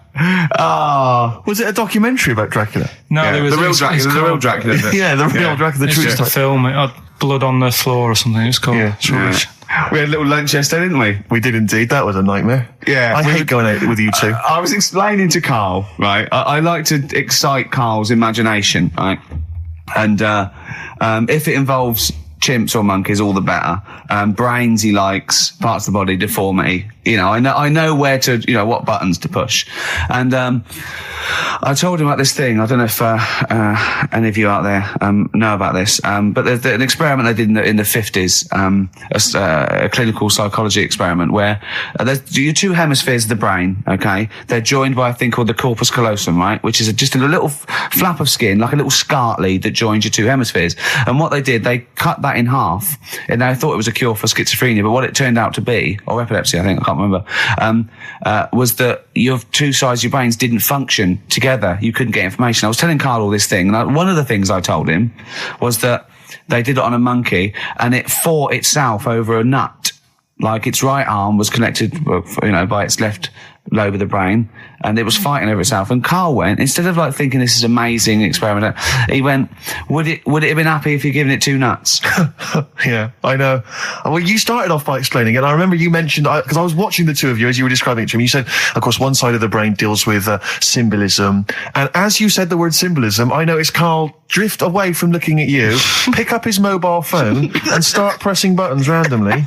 And I thought it was the word symbolism that got him. And I noticed it took you just a moment longer. And I think the first thing you said was, when did I lose you? Yeah, I knew I'd lost him. It's extraordinary. And he doesn't even try to disguise it. I said nomenclature at one point as well. Right, yeah. And I knew I was dicey with death there. Yeah. But I told you tried to look it up, didn't you, on the web? You didn't find anything about it, did you? The spelling of it's, what is it again? What's the word? Corpus callosum. Yeah, so I couldn't do it. No, don't bother. Give up. Don't bother. So if anyone knows any interesting facts about that, but yours hasn't been cut in half, has it, Karl? That would, again, might explain something. I'll tell you what we will be talking about later. I don't know if you're sort of aware of them, Steve. Go on. Bonobos. Oh, I don't know much about bonobos. I told him about he was looking for stuff. I said, put in bonobo. He was having no luck with chimp. And they're a form of chimpanzee, but they're even closer to us, evolutionarily speaking. They've got their social groups are more like ours. They're more intelligent, and he was loving it, weren't you? So is it human bonobo Karl? Is that how it works on the evolutionary ladder? Chimp Karl. Yeah. Talking about So we're talking about bonobos. You're excited about that? That's coming up in Monkey News? No, I think it's a bit of a monkey bonus. Placebo, Bitter End on XFM 104.9. This is pre-recorded. We recorded this a couple of weeks ago, before Christmas. Hope you had a great Christmas. If you didn't, not our fault, really, is it? Nothing to do with us. Wouldn't have thought we'd have. We're well over time because we've got plenty of cash now, thanks to a lot of you who probably bought the Office DVD. Yeah. Probably got and that if you in haven't stock yet, and you've maybe got vouchers or money, still available. Still there in the shops. Still available. You can still make it the best-selling DVD of all time. Please do. Yeah. Please do. I'll tell you what you want to hear though before you make your mind up. I'll tell you what, if you like this next clip, go and buy the Office DVD. I think you will. It's a brilliant clip. It's the one where we talk about well, it is self-explanatory. Yeah. We went. It was a great day, wasn't it? Brilliant round of golf, absolutely brilliant. Such a beautiful place in Stoke Poges, it's like a really posh place. And are you a good golf player? Well, we'll get to that. Oh, okay. Wow, he bought the shoes especially for it. Oh, I'd love to have seen him in those little shoes. I know, and they were no good because they were metal spikes. We had to change them. He was annoyed straight away. He spent over £22 on these golf shoes. We hired a buggy that was brilliant fun. I was bombing along, wasn't I? I don't drive, but it was great on that buggy. Well, you've been on a buggy with me and you were a bit scared. Yeah. What? I nearly killed us once. I was just taking banks and things, but you don't see sort of bunkers, and he'd scream and go, stop! And he'd put his foot down the brake, and then I reversed. At one point, he sort of did a handbrake turn next to the lake, and then we had to reverse, right? And you just flick a switch and put your foot down. He did that without looking. I look behind, there's a big oak tree there. He screams, watch the tree, right? So Dukes of Hazzard. I kept jumping in and leaving him behind because I had to go to my ball. Because anyway, the first shot, I got on my driver. I honestly did one of the best shots I've ever done. It went straight down. It was great. I thought, phew, got away with that because it's always the first one because it's a clubhouse and you want to look good. Yeah. So. He tees up, and I've been saying, buy some balls. He just got 6 balls. I was going, what if you lose me? I won't lose 6 balls, right? He tees up, right? Whacks it. It goes miles, like right angles, straight into these the woods, right? He turns around, he goes, go and buy some more balls. So I'm laughing because it's like impolite to laugh, but he broke the ice for me, and I was falling around. And then his second shot, I go, you're off a 3 now. If you take another shot, he went, oh, right. So it's his third shot. He puts the ball down. He hits the ground before it and misses the ball altogether. And I was on my back, wasn't I? Unbelievable. Actually rolling about on his back. And we were terrible. I went round 107. He went round in like 119 or something. Sure. It was just rubbish. How long did it take? 5 hours. Of course. And there was no one around, luckily. But it was fantastic. So then we go and have our meal. What annoys me, I said, right, I'll go for a run. He went, I'll have a bath. I said, I'll see you at 7:45. At 7:55, I have to call him. He's not ready, so he's let me down there. I can't stand lateness or laziness. Yeah, and he's let me down. Do you know his excuse? He fell asleep in the bath because there was no light bulb. There was no light bulb in the bathroom. So instantly he fell asleep, and he was late. No, do you know what I mean though, Steve? If you're sort of like nice and warm and what have you, I was tired anyway. I've been stressed out for 4.5 hours, right? My life flashed in front of me a few times in that buggy. So it's all sort of wears you down a bit. I thought, right, I've got a headache. You're going for your run. I'm going to have a bath. I walk in, put the light on. For some reason, it didn't come on, but I thought it's all right. I'll just. Doesn't matter. You can have a bath in the It's summer, so it's light anyway. Well, there's no windows in the bathroom, so... Yeah. So you were in the darkness? So I'm in the darkness. I nod off because I'm shattered. He calls up, hassling me. So I said, well, it doesn't normally take that long for me because, I haven't got, like, long hair. I've got a dryer and I can sort of one wipe.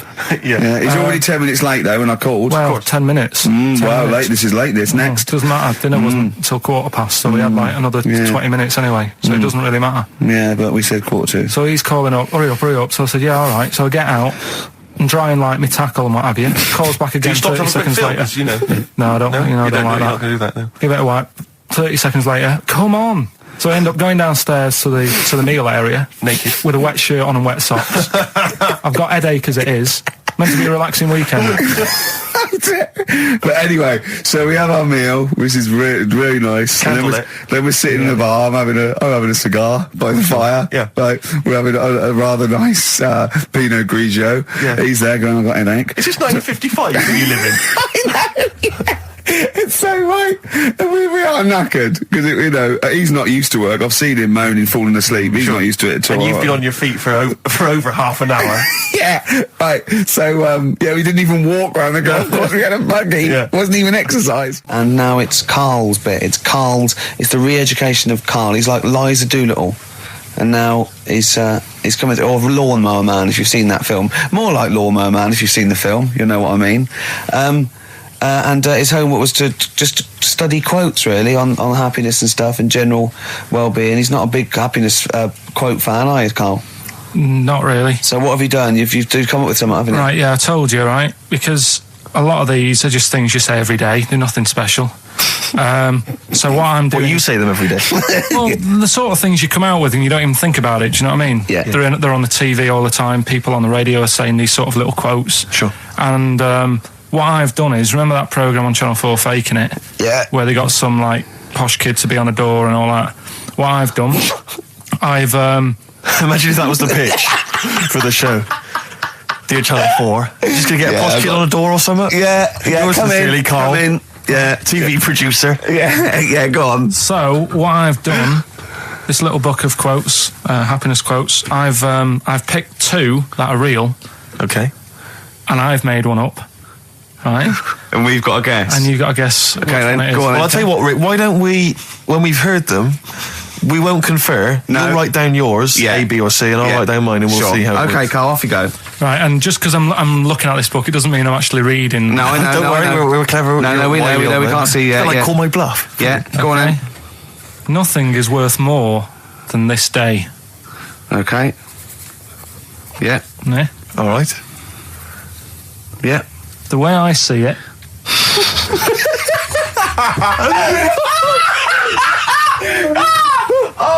Oh God! My head's gonna burst. No, hang on. My head's gonna burst. No, Hang on. this might not be Karl's. It might not be. How do you know I haven't tweaked them a little bit? Yeah, good Okay, point. fair Good enough. point. No, good point. The way I see it, if you want the rainbow, you got to put up with the rain.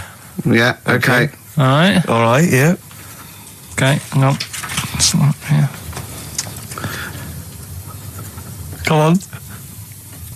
Cat food. Cat food, come on. It stinks a bit. But if you don't put up with the smell, the little kitten will die. Steve! I don't know what to say! I don't know what to say. Imagine this in faking it. Imagine their faces when he says that. And they're going, oh my God. Oh. Karl, play a song, mate. We'll have to confer on this one. by Blair. Well, that's just amazing, Karl. Just read them again. Two were real, one was fake. Go on in.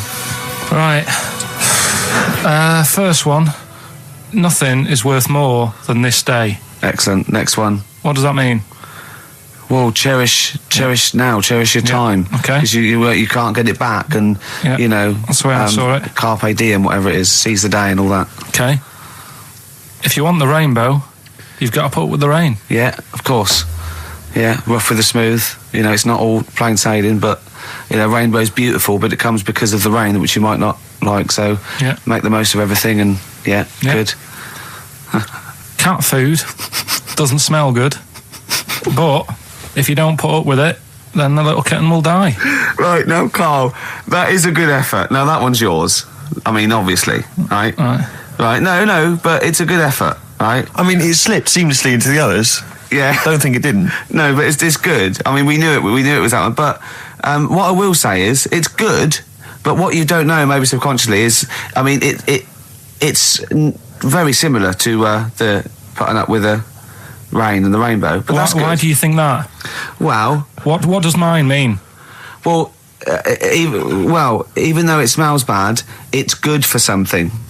Right, so I didn't look at it like that. What did you look at? I kind of thought... Was yours more specifically about cat food, generally? Because, you know, normally it's an analogy. Yeah, or a metaphor for something, you know, much bigger. Well, no, the way I mean, Dolly Parton, who I think did the rainbow rain thing, she wasn't specifically concerned about weather conditions. No. It was a sort of general idea. It was all about life. Yeah. Well, that's what I've done. Go on. I've used an everyday thing. Yeah. And put it with today's problems, right? Go on. So, like, my girlfriend, she might like to go shopping for clothes. I hate it. Right. But because I love her, I put up with it. Ah, that's nice. Yeah? Yeah. So, you love that little kitten. You can't stand the smell of the stuff you got to feed it. But because you love it, you go, well, you know, I'll put up with this just for a few minutes, and then I can, like, squeeze its head later and give it a little... Sorry! Squeeze its little head. No, yeah, well, that's just the thing that I do with cats. Put it in a bag and drown it in a lake.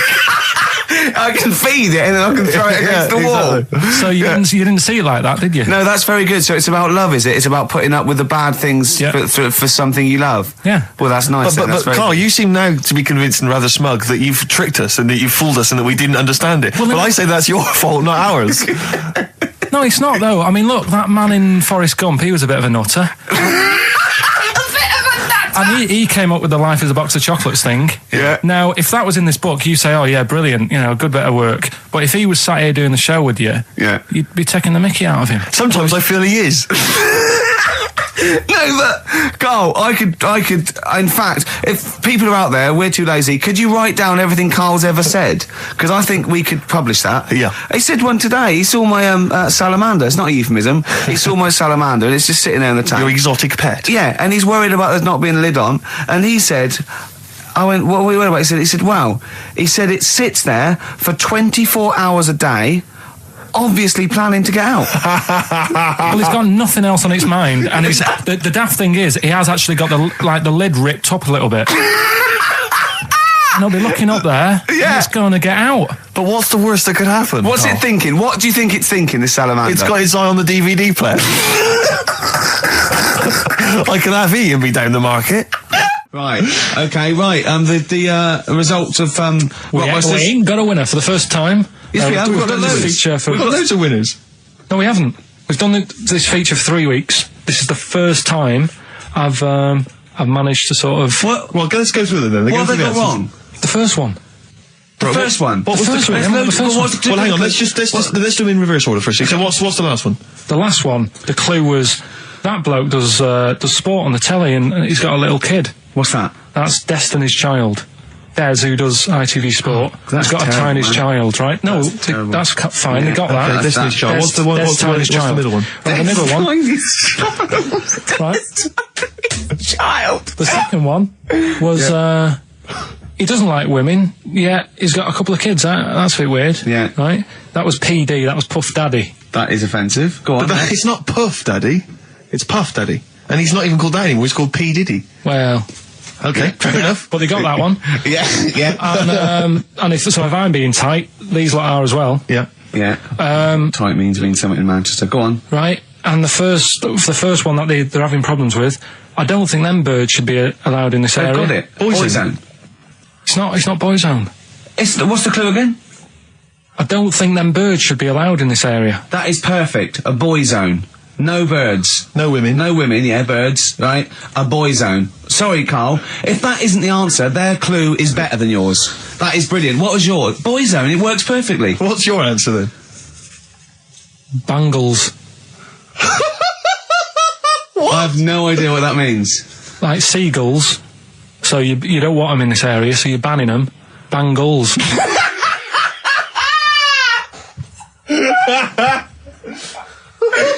Oh! Well, give it to Boyzone, because Boyzone's better. Don't use birds being allowed in this area, it's a Boyzone. I think we should have a rollover. Can't beat them. Can't beat them. You have to use his logic, surely. But theirs works. You can't do what am I thinking. No, that's not what I'm thinking. It perfectly. It works perfectly. I think you've got to give it to the ones that got the Boyzone. Well, how about, right, because they didn't actually get into my head and my way of thinking, heaven right? forbid. How about we just keep back the David Attenborough, and they can have, I'll chuck in the Hellraiser, right? Okay. And Blondie album and the Madness Yeah, one. okay, pick a winner at random. Pick a winner, Steve. I'm going to give it to Paul Sloman, who got those answers, and he also says, P.S. Karl, you're a moron. So, I'm giving that to Paul, and good luck to him. Right, well, He's got a crazy night tonight. If we can rush these over to him, he's got a cracking Saturday night. well, if I'm a moron, I might get your address wrong when I send them to you. Ooh. Coming right back at you, Paul. Yes. 104.9 XFM. You alright? This is Karl, producer of Ricky Gervais and Steve Merchant. They're not about today. Ricky's on holiday. Steve couldn't be bothered. So I'm left here with all the DATs. That's a digital audio tape of all the shows they've done since they've been here over the last, I don't know, year and a half or something. So we'll play you some of the best bits. Alright, so here's the first bit. I've said in the past to you, Rick, that my grandparents, so I love them dearly, but it's like for the last 30 years they've been waiting to die. I know. It's like they just sort of, it's like, you know, the novelty wore off of life. Life in the 50s. Yeah, they got kind of bored of it. Life, in the 40s it was brilliant. All sat around the old Joanna's, the bombs fell, singing. They loved that. The 50s, you know, that was great as well, because that was the post-war years. It was, you know, it was a bit tight in the pocket, but it was all right. Everyone pulled together. And then the 60s came along, all the crazy music, the funny hair. Let's stay in bed. Exactly. They basically stayed in bed. And it was one Christmas when my grandmother said to my dad, what do you like for Christmas? What do you fancy for Christmas? And this must have been, I don't know, 20 years ago. She said, what do you fancy for Christmas, Ron? And he went, well, you know, I could do with a nice big kind of warm winter overcoat. She said, don't worry about that. Don't worry about that, because your father will be dead soon. It's what you can have his. Meaning my granddad. Well, to be honest with you, my father's still waiting. Which is good news. Good news for my grandfather. Less good news for my dad. He's freezing. He's freezing. He finds out, how is he today? He's fine. Oh, okay. Oh, I'm freezing. It is such a weird mindset, that. I think it's that, to me, is what sums up people from that older generation, the 40s and 50s. And it seems to me that you've got that kind of mindset. It's like you were born in the 30s. And whenever you talk of your childhood, it's like you had like a big potato to take to school. And a hoop and a stick as a Christmas gift. The other thing is, I think that that sort of generation, it seems that the man is dependent on the woman. There's a total dependence. Oh, absolutely, If she dies, he's done. Yes. He's done for. He'd just pine away.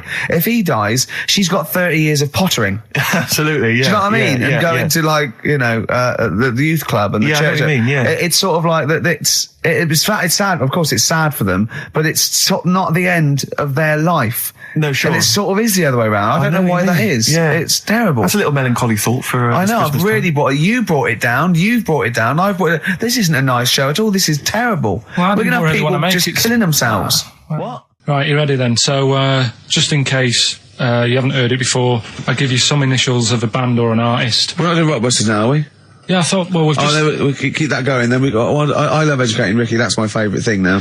Well, what do you want to do, Steve? Let's do the clues. It's just like he's sort of bigged up the prize. And so this is only by email. Give the email address out now for people to write it down now, Karl. Right, it's ricky.gervais@xfm.co.uk. ricky.gervais@xfm.co.uk. Only entries on email. Yeah. You're going to get 3 clues. You've got to get them all right. And you win all the You stuff. win all those prizes you said. Okay, Karl, go on then. Right, and just a quick example, one of the first ones we did, it was like AK, and the clue was exploding pet, and it was atomic kitten, right? Yeah. So you understand how it works now. These are your clues. The first one, that army has got some nice trenches. That army has got some nice trenches. Excellent. Yeah. And the initials there are DW. Do you write some of the questions for 15 to 1? Go on. So that army has got some similar phrasing. Trenches. Okay. Okay. The second one. What are the initials there, Karl, on that person? DW. DW. Yeah. Right. The second one. The top of them curtains are all wrecked. All the materials all worn. He acts it out though. We've got to get him on telly. We have got to get him on telly because his little face and his gestures. That's the second one. The initials being HV. Okay. The top of those curtains are wrecked. All the materials all worn out. Right. HV.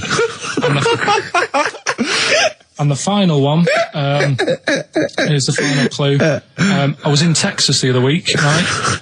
I tripped and landed on my knees in a puddle. What's the initials? WH for that one. So I was in Texas, I tripped up, landed on my knees in a puddle. So that's WH. Incredible. You've got it! Is it great? It's fantastic! It's desperate. Okay, tell me during the record. Do you remember you're playing for these compilation albums? We got the Fat Boy Slim DVD, Linda Green on VHS, and of course Executive Decision starring Kurt Russell as well. Oh God! So, Steve, do you want to pick a winner? I've got a winner when you give us the answers. Okay, so the first clue was that army has got some nice trenches. Yeah. That was DW. Who's that? Dandy Warhols. That's brilliant. That's brilliant. All right. It's good, yeah. The second one, the top of them curtains are wrecked. All the material is worn. Yeah. HV. That's Holly Valance.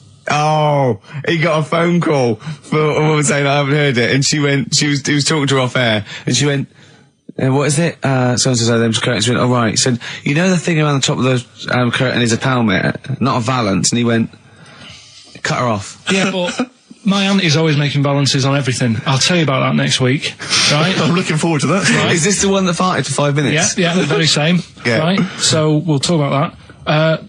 I was in Texas, I tripped up, I landed on my knees in a puddle, WH, wet knee Houston, right? Wet knee Houston. Yeah. So, you're a maniac. So, who's a winner? We've got Pete, Catherine and Laura in Newcastle upon Tyne. They're listening online, I assume, and they're going to get Digital. those great places. And remember, they got loads of stuff. They got the DVD here, they got Linda Green, they got Stone Roses, they got another compilation, and Executive Decision. Can't concentrate now.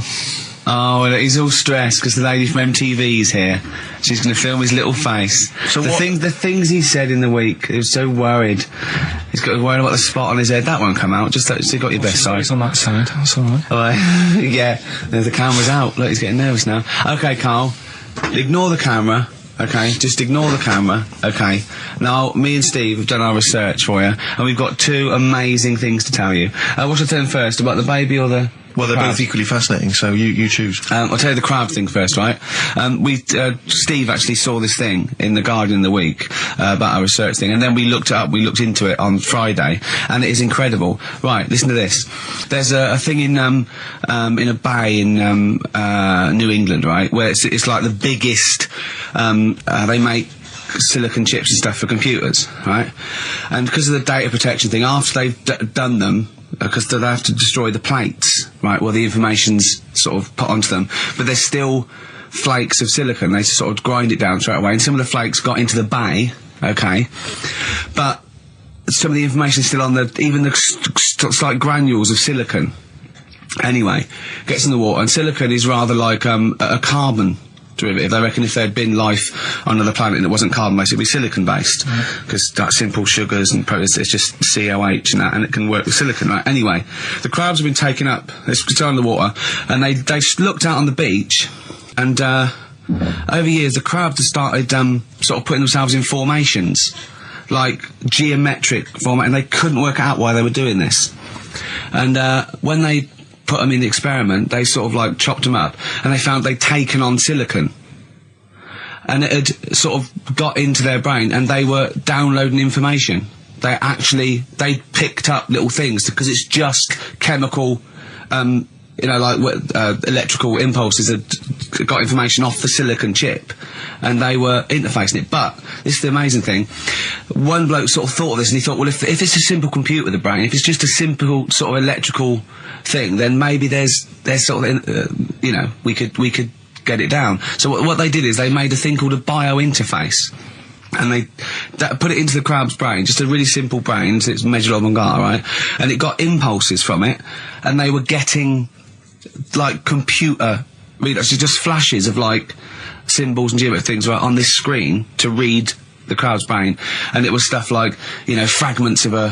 what made them do this in the first place? Because they saw the crabs behaving differently. They were behaving differently to each other. They were just like, they were, you know, intelligent, and they were sort of solving problems and all this sort of stuff. Anyway, when they downloaded the thing, it was like they found one of the secretary's names where it had been on the silicon chip, where it was just like a flash of a computer screen. But the most amazing thing is, they downloaded a memory, right? It was like a snapshot where it had been burnt onto the retina of the crab, just a snapshot of something, and it was like a picture of the beach, like a couple of years ago, right? And they also did, incredible, it was like just a digital black and white sort of thing, so they could see what the crab had seen.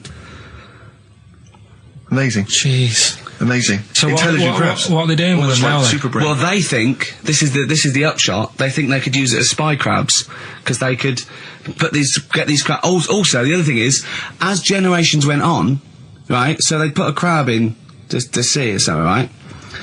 Lots of crabs in, and then as generations went on, a newborn crab, they downloaded the memory, and it had the memories of its great all together. It had every memory that any crab had been related to it beforehand, because it passed it on. It just passed it on. So not even ones that had been eating the silicon stuff. Yeah, no. These are just like ones that have had kids. Yeah, and they've got like, and they know so you'd know everything. Your everything right the way back. So would that work if we ate silicon? Well, possibly. So what are they going to? Well, they can use them for all sorts of things, though. I mean, that's what's incredible. I mean, I don't know how you train it particularly. I don't know, it'd be quite tricky to train, but I'm assuming if they can do it that way, then presumably they can give it like certain silicon information, which they can then plant in it, if you like, within its sort of food. Also, if you get them onto enemy beaches, you'd have like 1,000 digital cameras just sneaking around. You could get like, you know, Osama bin Laden or someone. They don't understand the information they've got. No, they don't know they're doing it. They just download them. So it's not like you could torture them and they won't be able to sort of give you the information, because they wouldn't know what information they had, because they're just. But the first crab they downloaded, they just kept seeing the same picture of a big crab feeding it, which they really, yeah, wow, that's what, like its mother crab or something. Yeah, just memories of it as a child. But they're not in colour, presumably. Because no, it's all in black and white. It's just a digital camera, because it's just they don't see in black and white, so it's just like a I don't know. I think it's burnt onto the retina or something. And the only one that they kept were the ones they saw a lot of the time. Well, I mean, in a way, some of the educating Ricky I've got for you today is on the similar lines. Right. Oh, you've got to be impressed by that. You've got to be impressed by that. That's pretty good. I mean, I'm interested to see, you know, what they do. What they do with what the crab developments are. But yeah, no, that's pretty good. Yeah. But I mean, amazing. Yeah. Amazing. Well, just digest that information, because that's not even the most impressive one we found. I think it is. I suppose it's pretty impressive, but the next one's maybe more shocking. Okay, right. But let's play a tune, and Ricky's got another extraordinary. Okay. 4.9, I'm Ricky Gervais, with me Stephen Merchant. It's the best of. You've been voting in all week, sending your emails, so here's the clips that you wanted. Wu-Tang Clan and Gravel Pit, we love that, don't we? I love it, yeah. Yeah, brilliant. Classic track. We're talking about embarrassing stories and stuff, and I don't know if I've told this on the radio before. Have I told you, Karl? I'm not sure. But this was when I was working at the BBC. This is not even long ago, and I'd moved to London, and I was fairly new in London. And I was working at the BBC, and I had this BBC hire car, and I've never told it. If there's anyone listening who works for the BBC, I don't know if I can still get in trouble for it. But this BBC hire car, and it was like I'd been ferrying kind of actors and people and production people around all day in this car. And I was driving back, it was quite late, it was about sort of 7 or 8, and I was driving back, and I pulled in to get some petrol to fill up the car every day. And I went into this garage to fill up some petrol, and I was there, and these two blokes came in a white van, right? They pulled into the forecourt, and I was filling up the car, and they went, "Hey, do you want to buy a couple of speakers?" And I said, Yes, I do.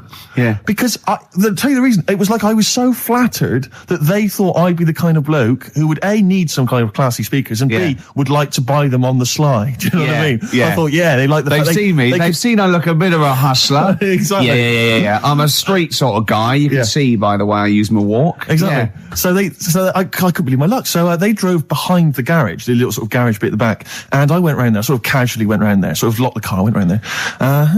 He went, open the back. He had two speakers in there. I said, are you sure these aren't knocked off, mate? He went, no. We work for Dixon's. This is the story he spun me. We work for Dixon's, right? And we're delivery men. And if we make a delivery and the person's not there to sign for the goods, then we have to bring them back to the warehouse. But if we can sell them on the way back, then that's really good for Dixon's. Dixon's must love that. And instead of thinking, are you sure some kind of troubleshooter didn't... I mean, did someone go into Dixon's and go, you're not getting in the garage forecourt market? Jones. Exactly. Get a couple of lads in a white van. Exactly. Yeah. So anyway, so I sort of bought this story, and I was a little bit dubious, and I went, right, let me hear them then. And he wired them up to the car stereo, and boom, boom, boom, they're playing. So it was some groovy hip-hop. I was thinking, great, these guys know what I'm into. Yeah. And he's giving me the talk and stuff. And I said, I'm a bit worried these are knocked off. He went, no, listen, we got a bloke at Dixon's who can confirm this is fine, right? Phone him up, use my mobile, right? And quote this reference number, right? So I phone out, and I goes, I go, hi, some guys here in a garage forecourt trying to sell me some speakers. Just wanted to check. He went, it's fine.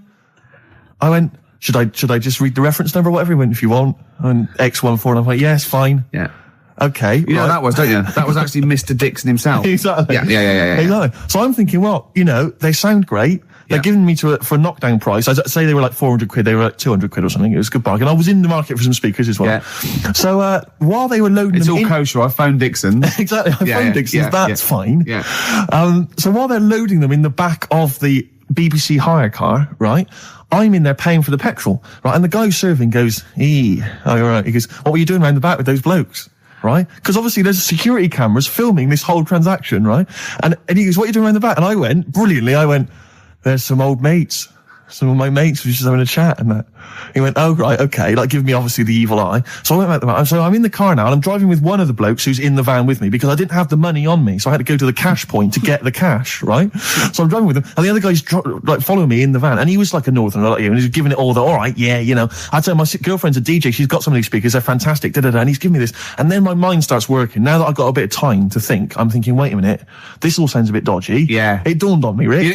Fool, are you? You're streetwise. Exactly. You're streetwise, Steve. Not only that, I was thinking, how am I going to get them home? I've got to drop the car off at the BBC. How am I going to get these huge speakers back to where I live? And how can I pay for them? Because I've just spent £100 on Find the Lady with a couple of blokes in the square. It seemed like a fair game. Some of his friends were winning. But so I explained to him, I said, I can't get them back to like Brixton where I was living at the time. He went, don't worry, give us an extra 20 quid, we'll take them home for you. Oh, that's good. Deliberate. They do a whole service, you see. And there's also a backup guarantee.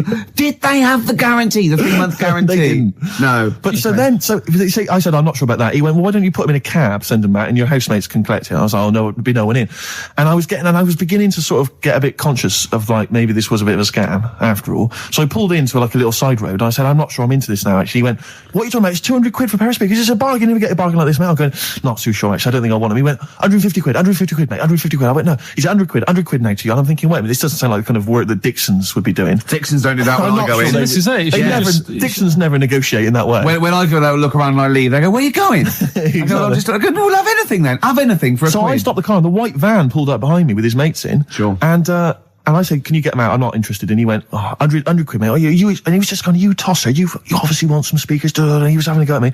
So I was carrying the speakers out and putting them back in the white van. And he was just shouting at me. He was going, 70 quid. I was like, 70 quid from 200. This is ludicrous. You realise that wasn't Dixon's policy then. Exactly. They don't usually shout, you tosser, as you leave the shop and walk down Camden High Street. They're not usually shouting, you tosser. You should have took the offer of like the monthly payments they've got on at the moment. So I eventually put them in there and I sort of knocked the deal on the head and I got back in my car and they were in theirs and I just looked in the rearview mirror and they were punching the dashboard like with aggression and venom, like we let that deal slip through our fingers. And I've never been so terrified in my life. I just sat there and I was just thinking, oh my God, all I was thinking now is what if I go back to the BBC and they go, we've had a call from the police, the man at the garage, he saw you doing a dodgy deal. I love it. Well, what you do is you put the hire car in a drain in your front garden and then go in and out of the toilet, just pouring bleach down or Ajax and then never know. Right then, which leads us nicely into knob news. Oh, it's the welcome return of knob news. Right, okay, it's very much like the news at 10, this, isn't it? I do a bong, or in this case a schlong, and he gives me the headlines, the knob news of the day. The big, where have you collected all this knob news? Was there a lot of knob news this week? It was mental this week. The amount of stuff. The way it works, you give us the bong, I'll give you the headline. Okay. Steve decides which stories we're going to talk about. And now on XFM, knob news. Schlong. Man grows knob on his arm. Schlong. Man gets doctors to make him a second knob. Schlong. Turkish prisoners made hole in cell wall to produce third inmate. Schlong. Doctors accidentally remove man's testicles. So, well, can I straight away go for the accidental removal of the testicles? Well, it's happened before, hasn't it? We've talked about that before. How did what did he go in for a tonsillitis? What are they called? Tonsillectomy. And he went in the wrong way. What are you talking about? How can they accidentally remove his testicles? It says, he didn't look at his folder, and the doctor said to the fella, "Oh, we've removed your testicles and we wanted to take out your prostate gland." So that's what happened. There's the story. This is what I mean. That's why I don't like going to the doctors. It happens, doesn't it? Because all these sort of it's when they say things like, "Oh, it's just we do loads of these operations." That's when they're not concentrating. Brilliant. Do you know what I mean? When they say it's procedure, that's like having a boring job that you do every day when you're not going to be concentrating. I prefer them to go, "This is a tricky one, this." I know what you mean. I sort of do know what you mean. People, you watch TV programmes about, like, you know, removing someone's second head or whatever, and there's like the best surgeons from all over the world. It's televised. They can't make a mistake. They can't go, "We took his legs off by mistake." Whereas the fella who's having a prostate's like, "Oh, do you want to do it? I'm sick of doing that."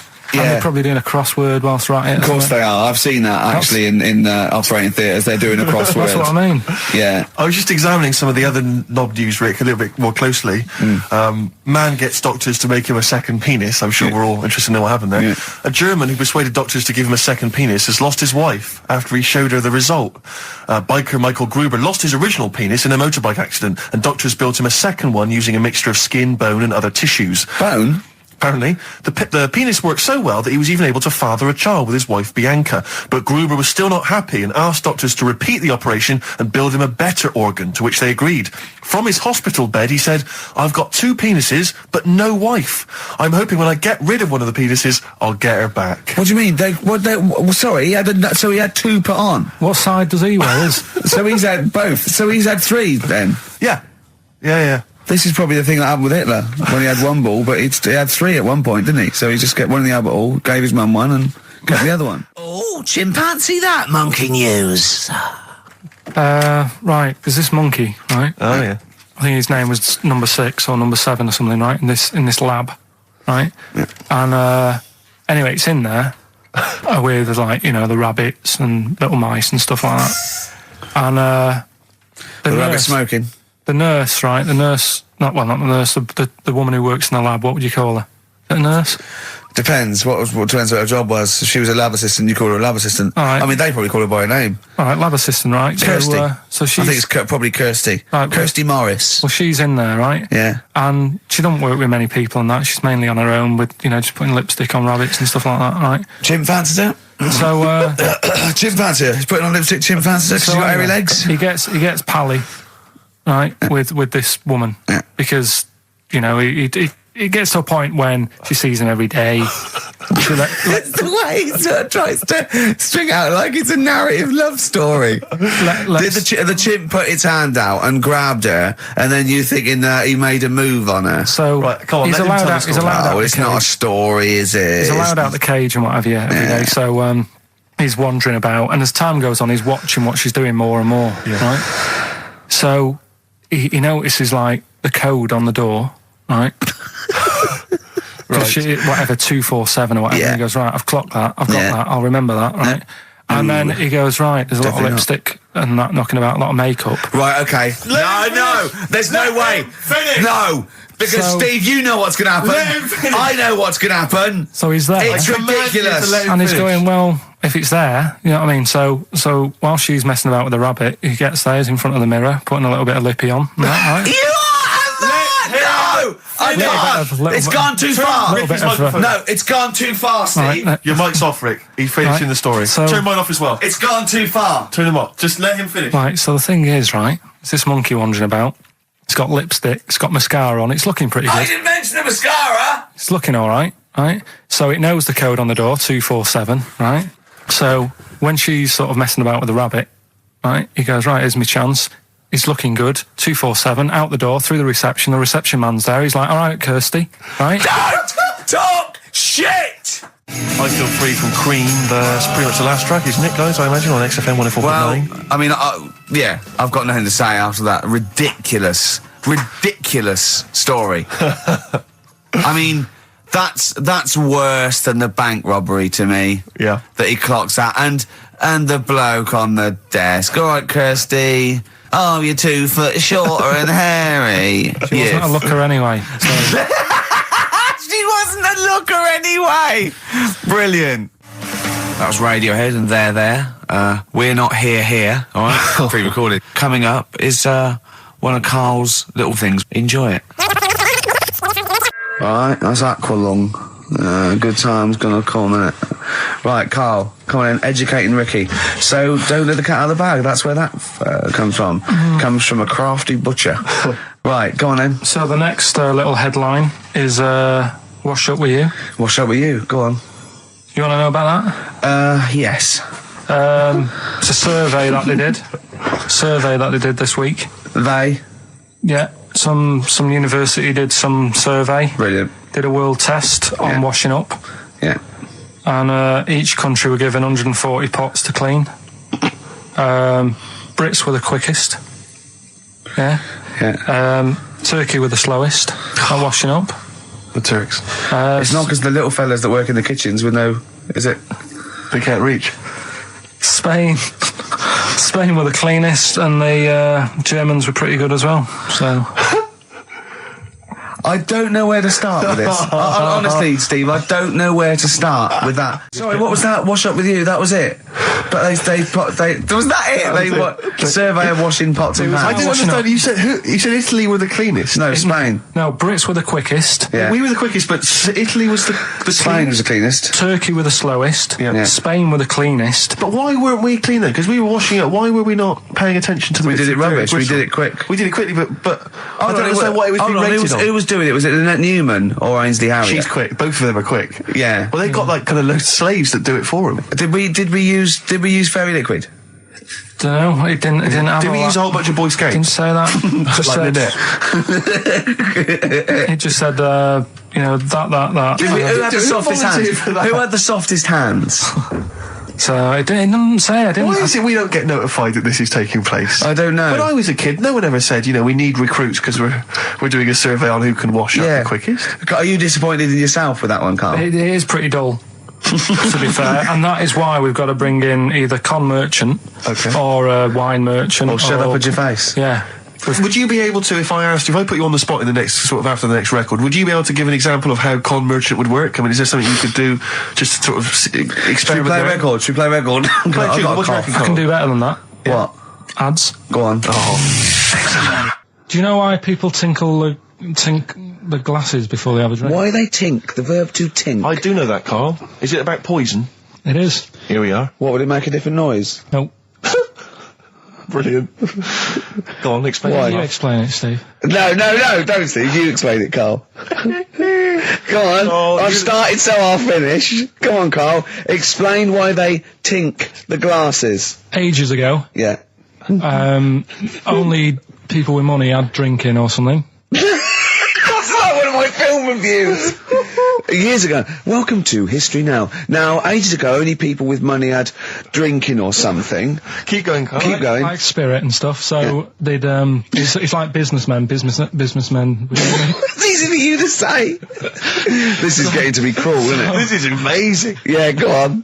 Why did you open your mouth, Karl? What were you hoping was the best that could happen? Because you were trying to make me look stupid before with the planet, so I'm... Whereas you know... Yeah, go on, no, come on. Businessmen with money have got to drink and ching. Okay, so then, with all the drinks... So they'd nip round to have a chat about whatever they're earning money with. And they'd say, right, do you want a drink then? Yeah. Oh, yeah, that'd be alright. Yeah. So, Yeah. rather than like, just pouring it out of a bottle into a glass and saying, there you go, it could be going, hang on a minute, it could be poisoning me head and trying to like nick my business idea. Yeah. So what they'd do, it'd sort of pour a bit of his drink into the other person's glass and you get that tink noise.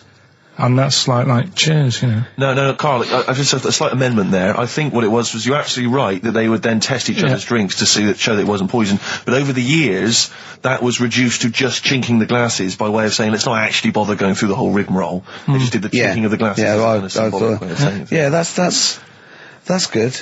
It was exhausting though, wasn't it? I know. Was it worth it, do you think? Well, I like that, because people carry that with them now. When they do that, they'll think, oh, that bloke's definitely not trying to poison me. Yeah.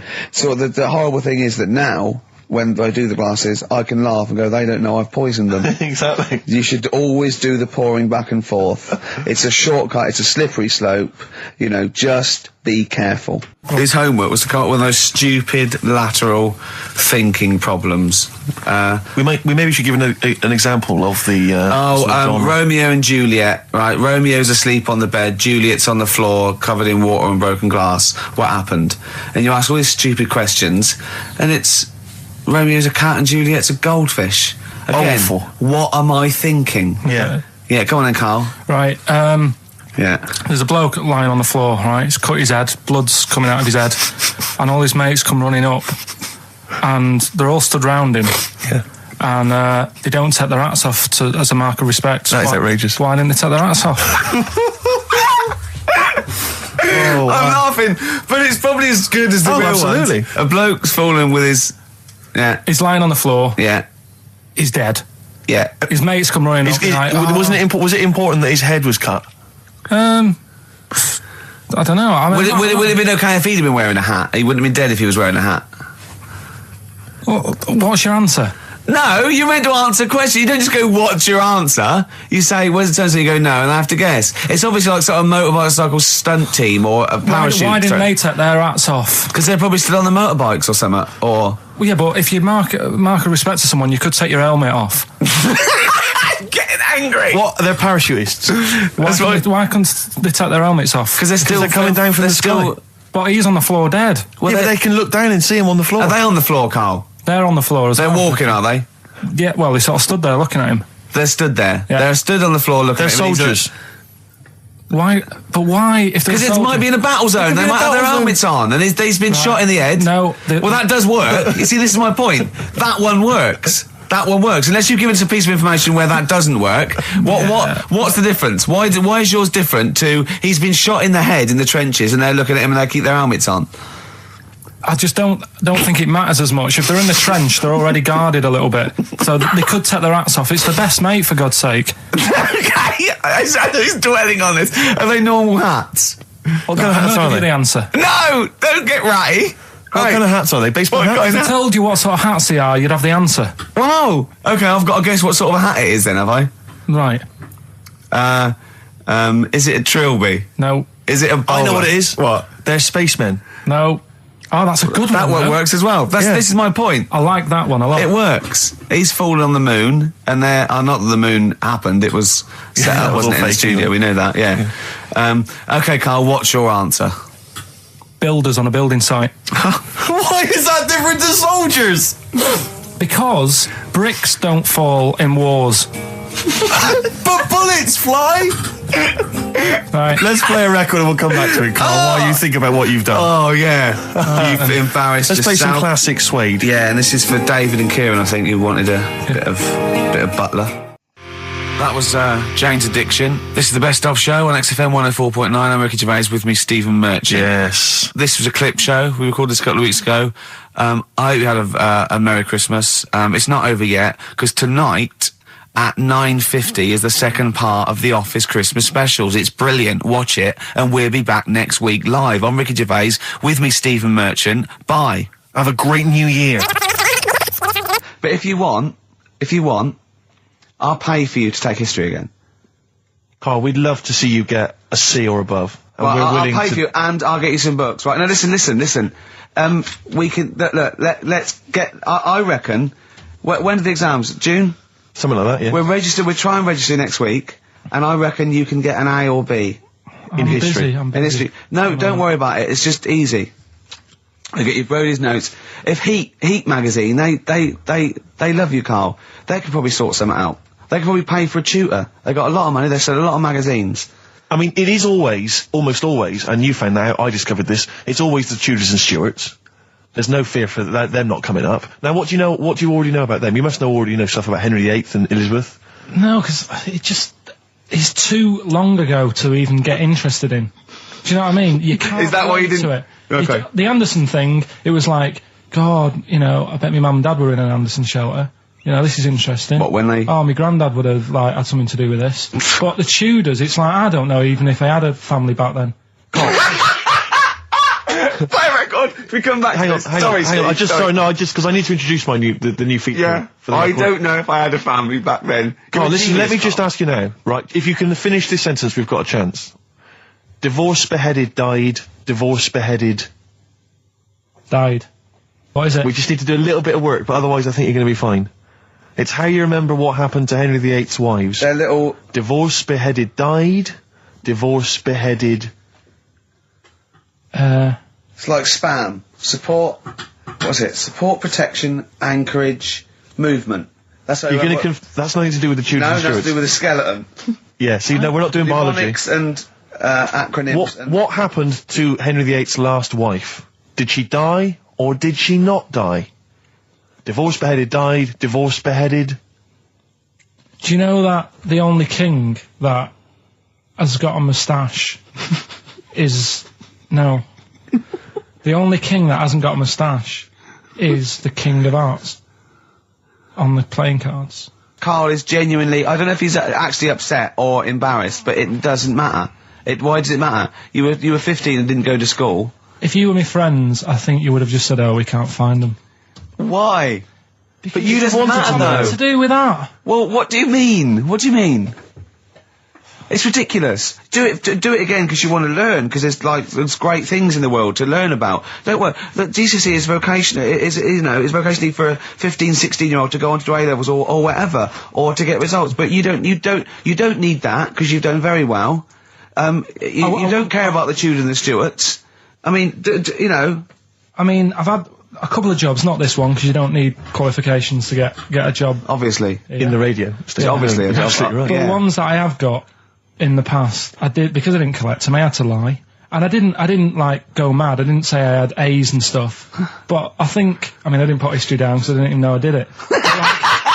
So it's a bonus. I kind of treated myself to like a D and a couple of C's and that, so it's like, well, he's not. I love the fact that Karl even then was honourable. It's like, I'll at least put down the ones I think I took and lie, but the ones I didn't take, I won't lie about. Yeah, and don't give yourself a B. If they're going to find out you lied, give yourself a B No, well, next it time, could Karl. backfire, couldn't it? I mean, my brother's a bit mental, and he used to do things like go for jobs and say, "Oh yeah, I've done this before," like being a mechanic, and he's never even picked up a spanner, and yet he'd have the confidence to go and try and fix cars. Well, I'm not that daft, but God, and he. Who do you blame for this?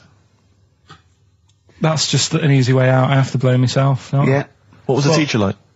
Well, there's loads of different ones. I didn't like... I mean, the history teacher, it is my own fault, because with her, she's a bit mental. And I used to kind of stop the lesson by saying, "Oh, miss, tell us about your fireplace you've got that is made from a gravestone." Because that's what That she would had. stop any English teacher in their No, tracks. and she loved telling you about it. So Yeah. it was like, oh, I learned brilliant. that from a So teacher, that's why yeah. I didn't know about divorce, head loss, and all that. Yeah. Dandruff legs. Horse, head loss, dandruff legs. But remember now, divorced, beheaded, died, divorced, beheaded, survived. That's all you got to remember. And what's that? That's what happened to Henry VIII's various wives. In order. What does it spell out? No, it doesn't spell out anything. You just got to remember the rhythm. In order in which he married. Yeah, but it helps. It's like when my mum taught me the alphabet. She taught me as like a song. A, B, C, D, E, F, G. Yeah, consonant. Yeah. No, not like that. Huh. That's how everyone else could do it, and I couldn't do it that way. Right. What tune did she do it to? It was A, B, C, D, E, F, G, H, I, J, K, L, M, N, O, P, Q, R, S, T, U, V, W, X, Y, Z. I feel like, feels like Christmas Day. Well, you didn't get the gift you wanted? Yeah, do you know that, like, anticlimax? Yeah. When, you've been looking forward to it for so long. Yeah, you know. Well, I mean, I knew you were looking forward to it. That's why it took you 14 years to get the result, and then it was 2 other people that got them for you. Do you wish that we hadn't done it? No. It's alright. It's alright, isn't it? What's your girlfriend going to say? I don't think I'll see her again. She likes a man who knows about the Tudors and Stuarts, does she? Yeah, first Gladiator, then the... Yeah, you've been bluffing. Whenever she said, where did you go to Stuarts? You go, good. Like, lots of things, but look, there's a bird. What happened to Henry VIII's last wife? Oh, I wouldn't... oh, yeah. Oh, look, Friends is on telly. Friends is on. No, I just changed the subject by saying things like, you know, about the only king in a pack of cards. That threw off the scent. That threw us off the scent. That wouldn't fool an invigilator, would it? That's the thing. You can't use that one with an exam board. I'm always looking at stuff. I was looking at stuff this morning because of Yoragella last night. eating all that funny food and that, and also they all got a bit scared last night, didn't they, with a snake? I didn't see that. So is this I'm a Celebrity Get Me Out of Here? Yeah, he got all worried about a snake getting on the sort of wandering about in between the sleeping bags and stuff. Yeah. And they were all scared, and it's so easy. Leave it with me. Sorry, the doctor says, leave it with me. Yeah. Leave it with me. Well, they were all scared because there's a snake, and it's so easy to find stuff out. Before they, where are they? Where is this jungle? Australia, I think. Before they went, give it half an hour on the internet. I found out with snakes, you don't need to worry, right? They're deaf, they haven't got any ears. Right. So as long as you're really quiet, it'll probably leave you alone. Yep. And also, they don't have eyelids. So they were suggesting if one's coming towards you, just like kick sand in its eyes. Because it can't blink, and it leaves it a bit like annoyed, and it wanders off. But they didn't do any research before they went. Yeah. And I think your knowledge would hold you in good stead. I don't think you need to know any more than you know. You've done maths, you think? Yeah. Did no revision for that? No. Okay. English, do you remember what it was? Did they ask you about Shakespeare? Did they ask you about books? I remember, but I must have done it because I thought that was... It was English language, not English literature, wasn't it? So it was like... spelling and all that? So was it like a comprehension? You read a passage and had to ask questions on it? Was it... did you have to write a short essay? I don't know, I can't remember any of that. Okay. I did a science. Okay, physics or chemistry? Physics. All right, well done. And this is all you think? You actually took that? You actually took physics GCSE, you think? You're obliged to do a language, I think. Did you do French? I did French for a bit. I don't think you are. I don't think you have to do a language. I think you have a GCSE, I think you've got to. Well, English quite good.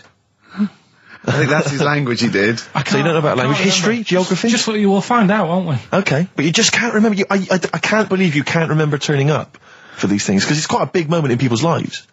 It is the thing that you've been working to all of your educational life. On the day that the things came out, I was working at as a printer. Okay. And it was a really busy day. A lot of spelling mistakes that It was day, a really busy day, so you're bound to forget. Yeah. No, but I had to use gold ink that day. Oh. And it's, I mean, you're not a printer, so you don't know. No, that's the biggie, innit? But it's tough, you've got to really get your rollers clean. Karl, play a record, mate, and good luck with the exam results. Hopefully we'll have them for you by next week. It's time to give Karl... You're actually nervous. I'm a little bit nervous. Just to recap, Karl is 30 this year. He never went to get his results of his GCSEs. So myself and Steve took it upon ourselves to phone his school, track them down, and we actually got your results. What did you think you took? Did English. Right. Maths. Yeah. Art. Right. And I think I did physics. Okay. Well, you didn't do any of them. Eh? You didn't do any of them. You didn't register. You registered for one exam and took one exam and got results for one exam. So I don't know what you thought you were turning up to, or you weren't registered, or you didn't. You're familiar with the notion of registering for an exam. You have to kind of officially register in order to be eligible. What do you mean, register? I turned up for a couple. Yeah, you can't just show up. You have to register for them. You have to pay this because it costs the school money, so they have had to have paid for you if they thought you were going to pass. You can't just turn up on the day and ask for some paper at the front. I never got a letter telling me that. Well, that's because you were never at school. But you did somehow register or registered for one exam. You registered for history. It's a topic that you've always been interested in. I was saying to Ricky before, World War II, I loved it. Not the actual event. No, the but study just of it. all the stuff like, about the Anderson shelters and stuff like that. Yeah. And the bombs and that. And then when I took it, it had nothing to do with that. It was more about the Tudors.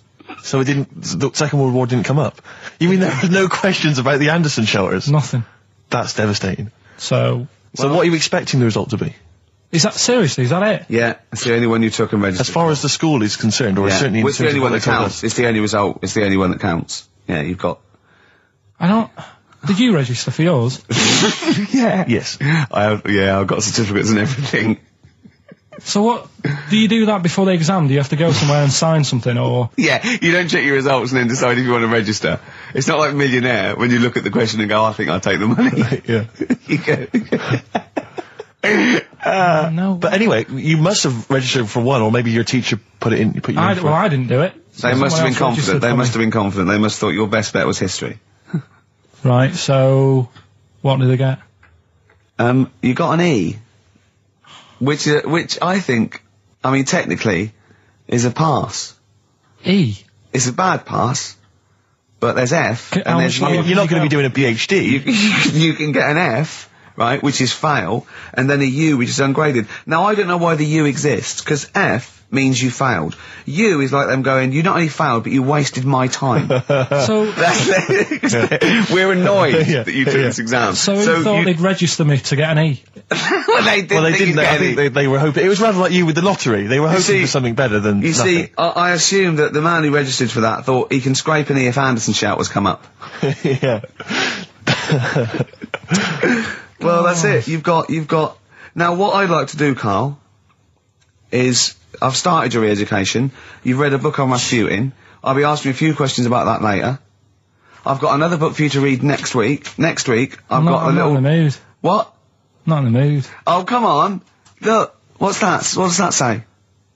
It's that fella, it's a picture of the bloke that he used to use for Citizen Smith. Yeah? Che Guevara. Yeah. Yeah. He was quite happy, I think, when he found out that Robert Lindsay was involved. He went, yeah, of course you can. No worries, yeah. What are your feelings, Karl? What do you think? Are you depressed? I'm just a bit annoyed, because I'm sure I turned up for more, so it just wasted me time. Listen, they don't matter. I'm sure you're doing very well. You can educate yourself. GCSEs are merely a step on the ladder to help you, not just for education, but they're more vocational than anything else. You're doing very well, and you're reading books. Don't worry about it.